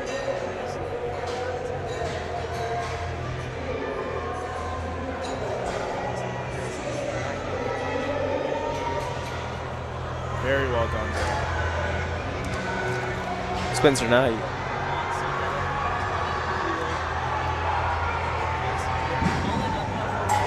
Can he break this red carpet?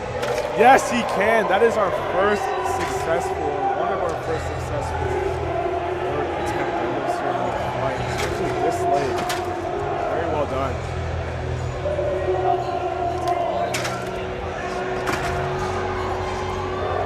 310 on both platforms now. Wow. Great move from Spencer. All cheers.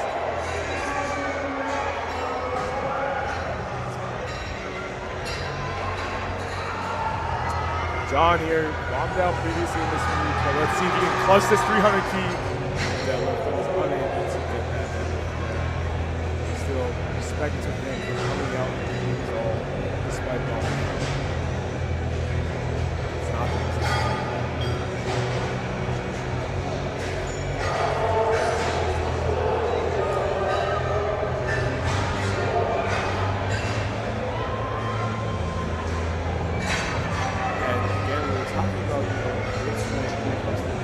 TSS bar, this bar is the TSS really fun to pull on because it has that additional, very sharp railing that makes you rip it onto the line. Reducing the chance of you slipping on your and I personally do like pulling on the TSS. I think this feels nice. Obviously, it's a lot of you should beware of the calluses, but still Very similar yeah. to the Rogue Ohio Power Bar, but at the current moment, it's significantly cheaper, For sure. and it won't stay that way for long because TSS has a higher quality bar, Yep. but they're trying to push it out right now and have more people use it because the most important thing in this industry is word of mouth. You see Very well in said. any gym you go into, it's Rogue, it's a Lyco. People typically tend to stay away from these smaller brands when TSS is out here trying to make a name for themselves outside of their racks For sure.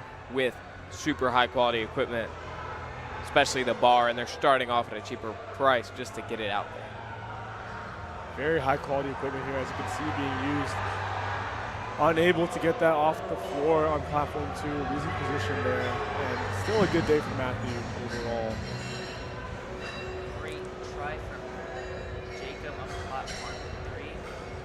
Looks like on platforms 1 and 4 we move on to the next flight. Expect some really heavy hold as Niels starts us off with 272.5 kgs for his opener. Platform 2 as well, we're heading into about halfway into our flight with these thirds. We're going to see how much of the third attempts here are successfully made, especially when it comes to the deadlift. Lifters might choose to send a YOLO pull, as we might call it, giving it their all when they're riding that adrenaline wave. Armando here on platform 3. And it plays out for him. I think it does. Oh, looks like it might be up and down motion on those side ramps.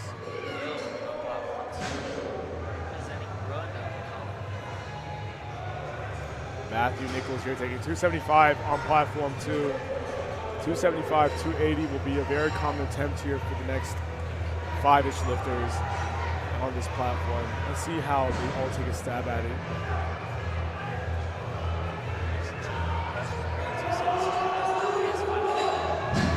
Wow. Very, very strong pull. A smile at the top. He just went for it. Very well done there.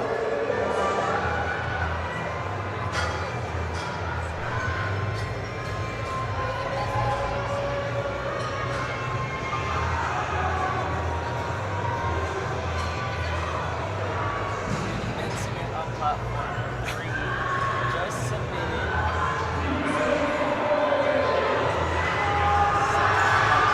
We'll see if he will live up to it. But if he does, that will be crazy. That's the second attempt was doing it. There's something I believe that most likely there as a placeholder attempt, but maybe Kim's like that. Kim is like that. Kim's like that. He's truly good. I'm just gonna say that would be the biggest jump I've ever seen in my life. 140 keys. Oh, for sure. Yeah. But, you know, it's like that. So he got it. Oh yeah, you got it, Kim.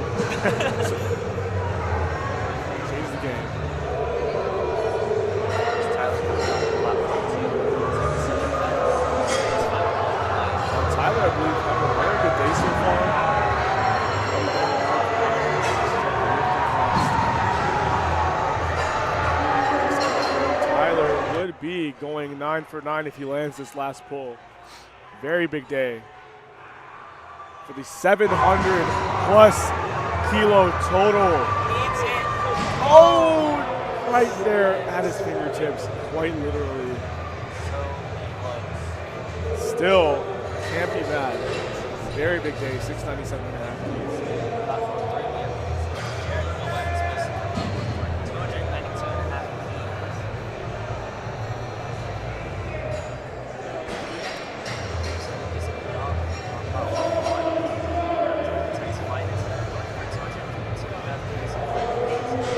Lucas has had some great success with his deadlift, especially these fast training blocks.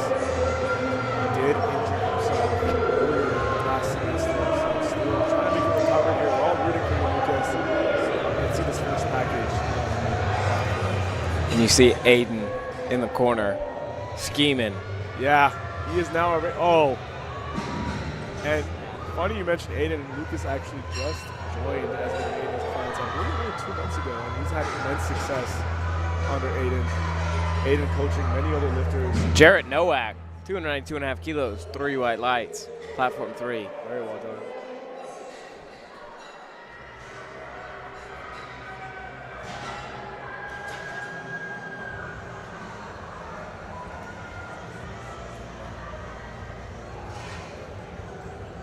Now, looking a little ahead into the flight here, Seth, as we mentioned, forecasted for 7th in his weight class, but still on platform 1.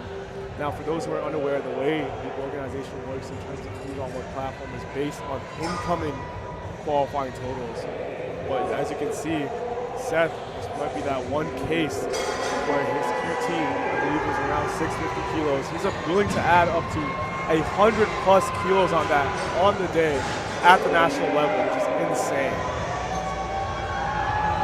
And apparently he's also like 17 years old, so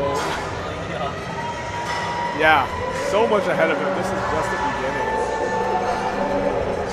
Ridiculous how strong some of these lifters are at such a young age. Dawson, 280 in his hands. He finally gets it.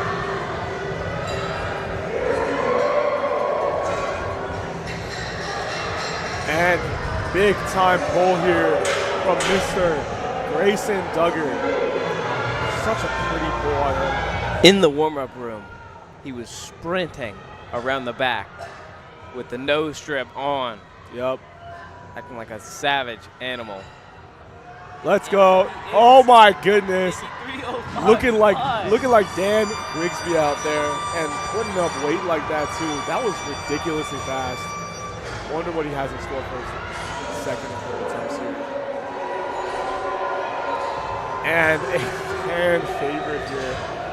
You saw that correctly, a 30 kilo difference between openers here. Mr. Houston himself, Joshua Hall, 335 for an opener. I can already hear the crowd getting excited for this pull and cheering on both the current lifters and Josh here.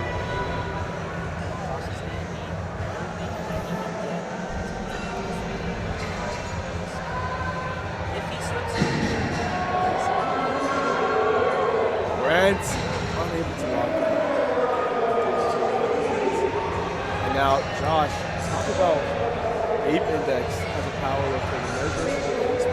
Like, he is the best example. Just look at where his arms land up when he ends up locking out this thing. Barely hinging. Yeah. Yeah. Yep. Pointing at the crowd. Oh yeah, that's for them. Let's see what he has here on the day. Ridiculously fast. Ooh, a little bit.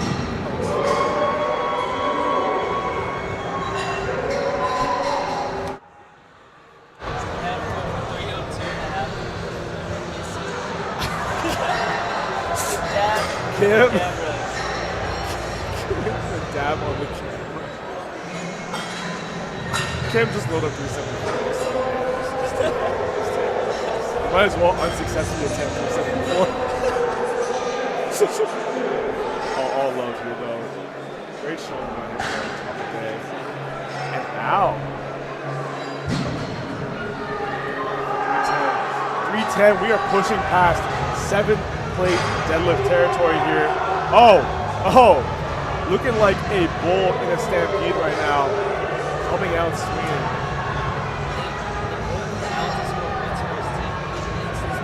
Correct. Break that top 10. Very strong slack pull. Oh my goodness! Breaks the floor! What a pull! Can you hold on to it? Oh my goodness. Talk about patience. What a pull. And now, PJ Krasinski here going for what I believe is an all-time PR. 312.5 kilos. That is pushing 690 pounds. And if successful, he will stay in first place so far. Obviously, that will change as we have the next fight. Still. On platform 2, 300 kilos for Adrian. Wow. 90 kilo lifter. In the America colorway for the A7 singlet. PJ, can he hold it at the top? Oh. So close. It was there. Very good call.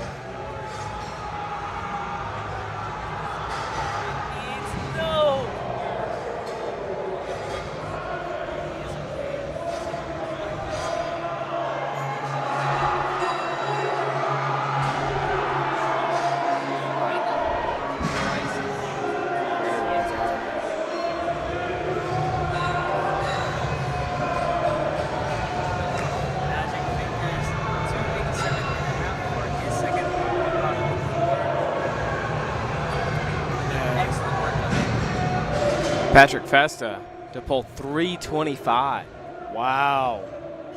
for a 90 kilo lifter. This is a big pull. Oh my.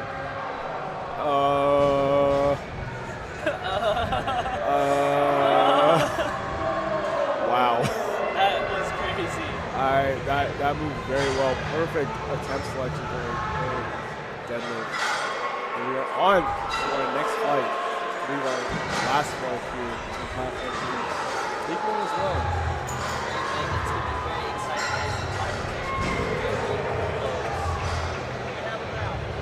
When we look at platform 2, Will Black, 235, definition of subtotal specialist. Very well done, though. Platform 1, Yuan here.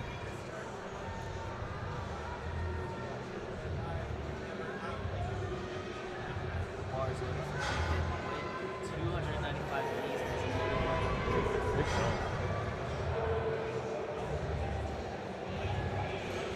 Miles taking his time to pull that slack. Wow, and he cannot get it off the floor.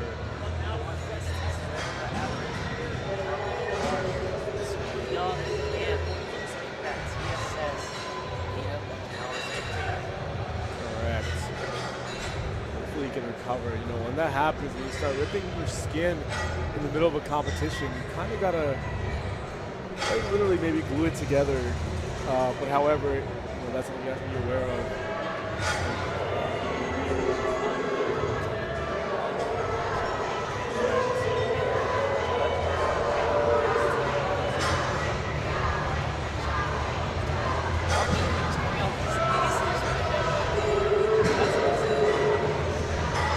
Pulling his Joey third here. squat for an opener. I think I hear people chanting his name. Joey Gorman, big KSU lifter, hometown crowd, big pull.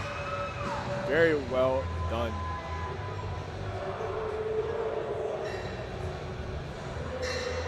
Easy lift there. We're seeing a lot of well-balanced lifters.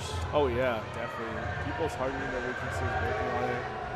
Nobody is particularly lagging in one lift. Tough to see.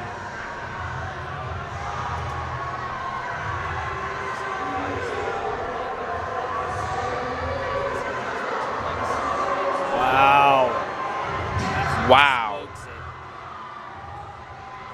Demetrius. I see another 20 kilo jump in his future. Demetrius unable. I guess he must have jumped the down command there. Jumping down command there. All But good. could have got it. Strength is there. Strength is definitely there. That's a 20. We'll see how much Demetrius goes up. I'll There. see here soon.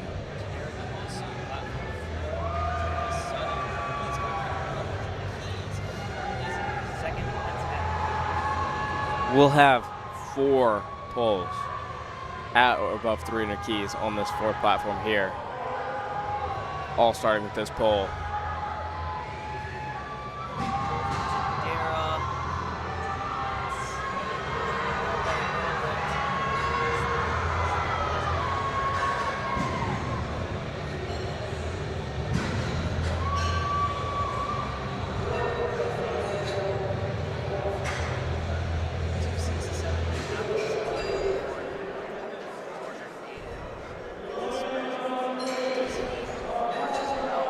Onto the platform. Paul Acosta, 310 kilos on the bar for him. Easy down. Landon opening at 267.5. Big opener here. Smokes it as well. You can hear it. Soft knees and soft shoulders. Can hear the thudding of the weights as they're slammed on the platforms all the way from over here. This is no joke. And Grayson, 15 kilo jump. wow, 320 kilos. I wonder what his third's gonna be, because this is approaching a meet PR already, and it looks like he's having a great day so far. Let's see what Mr. Stone has planned for him. I gotta say, Grayson, looking very cold out there. He smoked 275 for his own platform. And Lucas Odom, another Georgia Tech lifter on platform 1 as well. 270 here, or 272. Let's see how these Doug, Yellow 320. Jackets pull these. Let's go. Making sure to set his grip on the TSS Wow, bar. very well done for Lucas. Very well done for Grayson. Really? Yeah. Yeah, talk that talk. Let's go. What's that Georgia Tech saying? Sting him? Sting him. That Sting puts, him. The engineer? that puts Doug in 2nd place behind Josh Hall. This is what Doug wants. Wants to establish himself as the 100 kilo lifter in the state. And wants to put himself in that range. what is Josh. absolutely ridiculous is we have Josh Hall coming out for a second attempt at 357.5 kilos, and he's already 50 kilos ahead of the 2nd Man, place just lifter. Working on his craft with that deadlift. Now let's look up the records currently right now. I have it pulled up, and when we consider, of course, at 100 kilos, the collegiate deadlift record is set by Ashton Ruska, 363 kilos. Now hold on. Let's see what's there for Josh today, because 363 kilos is that sweet 800-pound mark. Will Josh be matching or breaking that today? We'll see. Oh! He destroys blowing. 357.5 kilos. Out the water there. And Kyle White. Josh points at his handler. His handler knows he's going to load it up. Kyle White, the hometown hero here. 285 keys for his opener. Taking a look back, he has time on the clock. The bar is rolling. 30 seconds left. Kyle. Take his time. Josh gonna need this. Every kilo counts. Kyle has a very simple and elegant setup there and smokes his opener.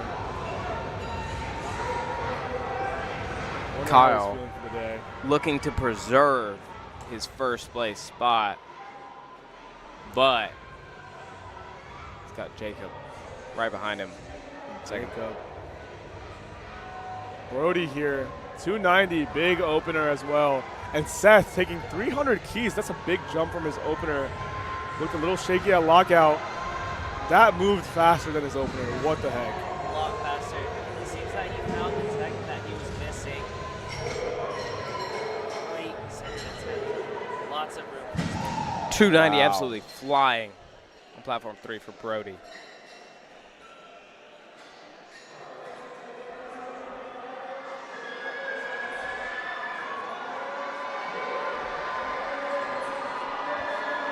And we have Evan here on platform 3. We're going to have the wrong names on the screen for the moment while we get this updated. It's better to do it now than at the end of the flight because that's when it comes down to the wire and it's on a need-to-know basis. As of now, the best place you can keep track of the names is on LiftingCast. Cole there, unable to get his third attempt deadlift on platform 1. Now, let's see how these thirds look on platform 1. Can our lifters get a good streak going with successful thirds? Platform 3. Looking to open with 305 keys on platform 3 representing Florida State. Wow. Very fast 305. And now this is looking very far ahead, but Seth has loaded 315 for his third deadlift, and if he successfully hits that, that will push him into the top 5. Talk about coming in as a lifter with one of the lower QTs as a 90. I mean, 650 is only 15 kilos above. Actually, that is the minimum QT, I believe, for the 100 kilo lifters. And he's adding on 130 kilos on top of that. And Seth here, obviously one of the biggest pullers in the 90 class. 310.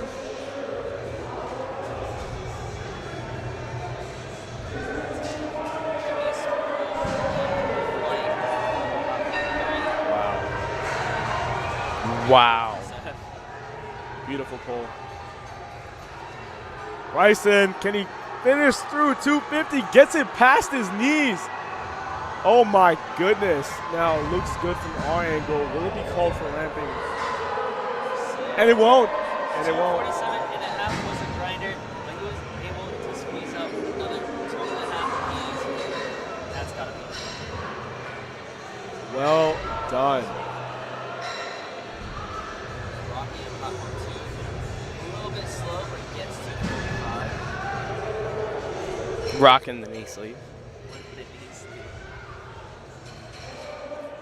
Dara, he's going for a 10 kilo increase for his last pull that he missed at 300. Miles re-attempting 250. Couldn't get off the ground first attempt.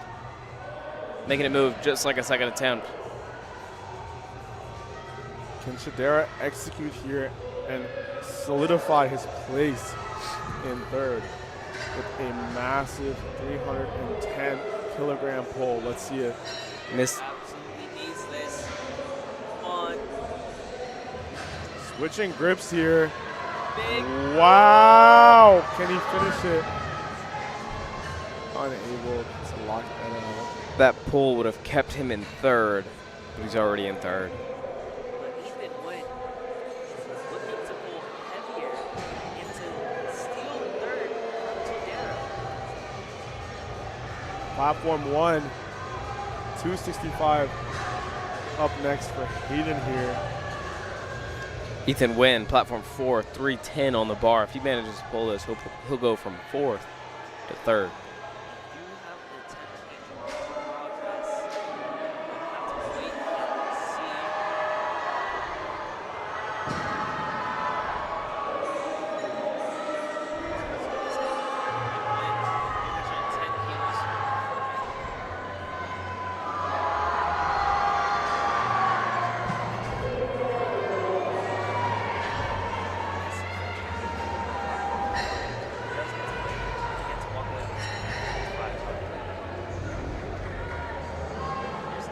Platform 4, he needs this to get 3rd place. A big pull from him, and he gets it. Wow. The judges will give Yes, Wow. he is ecstatic. That'll pull him into 3rd place. Well done there. What a way to pull into placement. Milo with a 15-kilo jump. Ethan taking 312 and a 272 half. here on platform 1. Wow, the crowd is roaring right now. Considering how late it is, this is insane. Wow, I can. If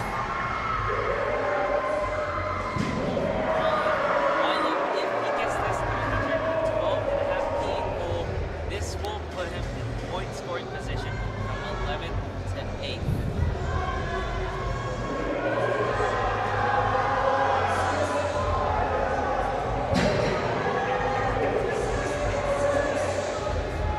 And platform 4 here, heading into some of our biggest goals now. One of our first platforms to wrap up.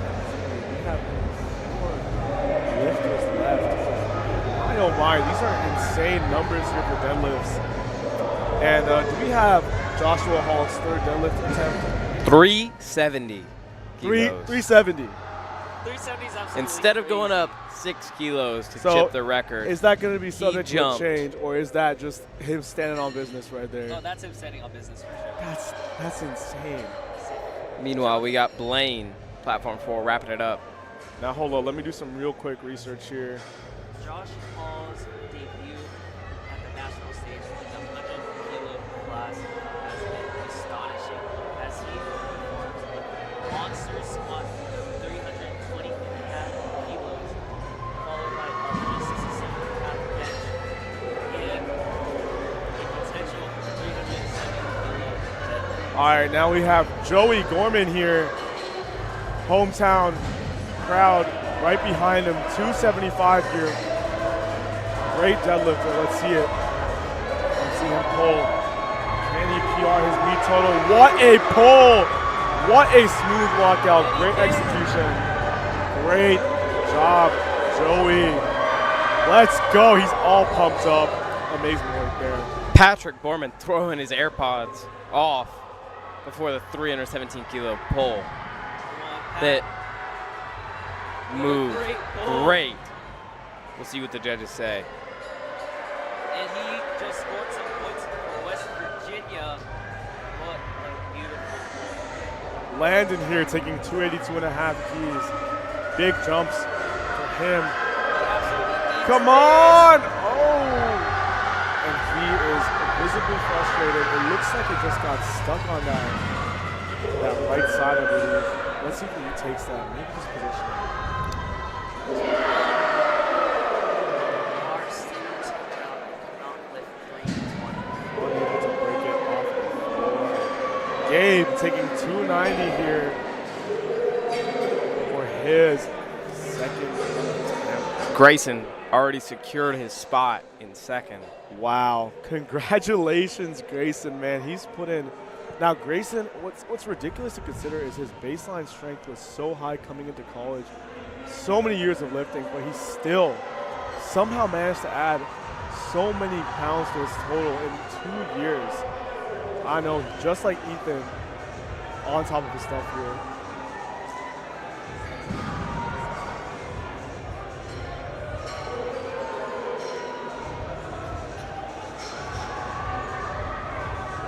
Wow, and Hembry, Jacob Hembry locking that out. No lift on Grayson cannot break. 330 off the floor. Still a great day. Second place at your second senior. Meanwhile, Josh Hall, 370 on the bar. This Kyle pull, White also walking up to his second, but Josh Hall, yes. Josh Hall, it'll be an American record. He'll be the 19th heaviest total under 100 kilos. Just ahead of Mr. Bryce Lewis himself back here in the media crew Sounds like area. he's a little bit jealous with Josh Hall about to surpass him. Come on, Lucas. Let's go, Lucas. Way to come back from an injury. And that's all whites there. Lucas, great job, man. Great future ahead of you in this weight class. Now, big pull. Josh getting into the crowd.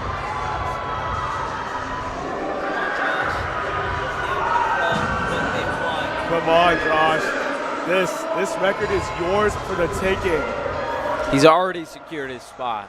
Already as secured his the spot. number 1 100 kg at Collegiate Nationals Standing 2024. on business there, but a record to go with this would be a phenomenal way to end the day. This would be crazy. Come on, Josh. Smashes Ashton Runsta's previous 100 kilo deadlift record. Wow! Incredible Can he lock it speed. out? Oh my He goodness! does. Oh my goodness. Will that get 3 whites? That's all he needs, and that is an American record. A good lift, a very emotional Wow. lift for Josh. Josh, now just keeping up with his training, he has faced a lot of adversity, and him really making this 100 kg weight class his own. We love to see it. Finally, somebody breaking that record of Ashton's. Has to watch out. That is insane. Well done here. Now Seth on platform 1. Big pull here, 310. He moved his third down 5 kilos. If he hits this, he will be forecasted to be placed 4th in the 100 kg class.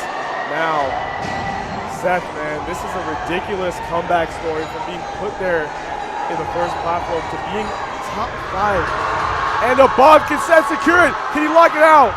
Oh my goodness, young man. Does he get it?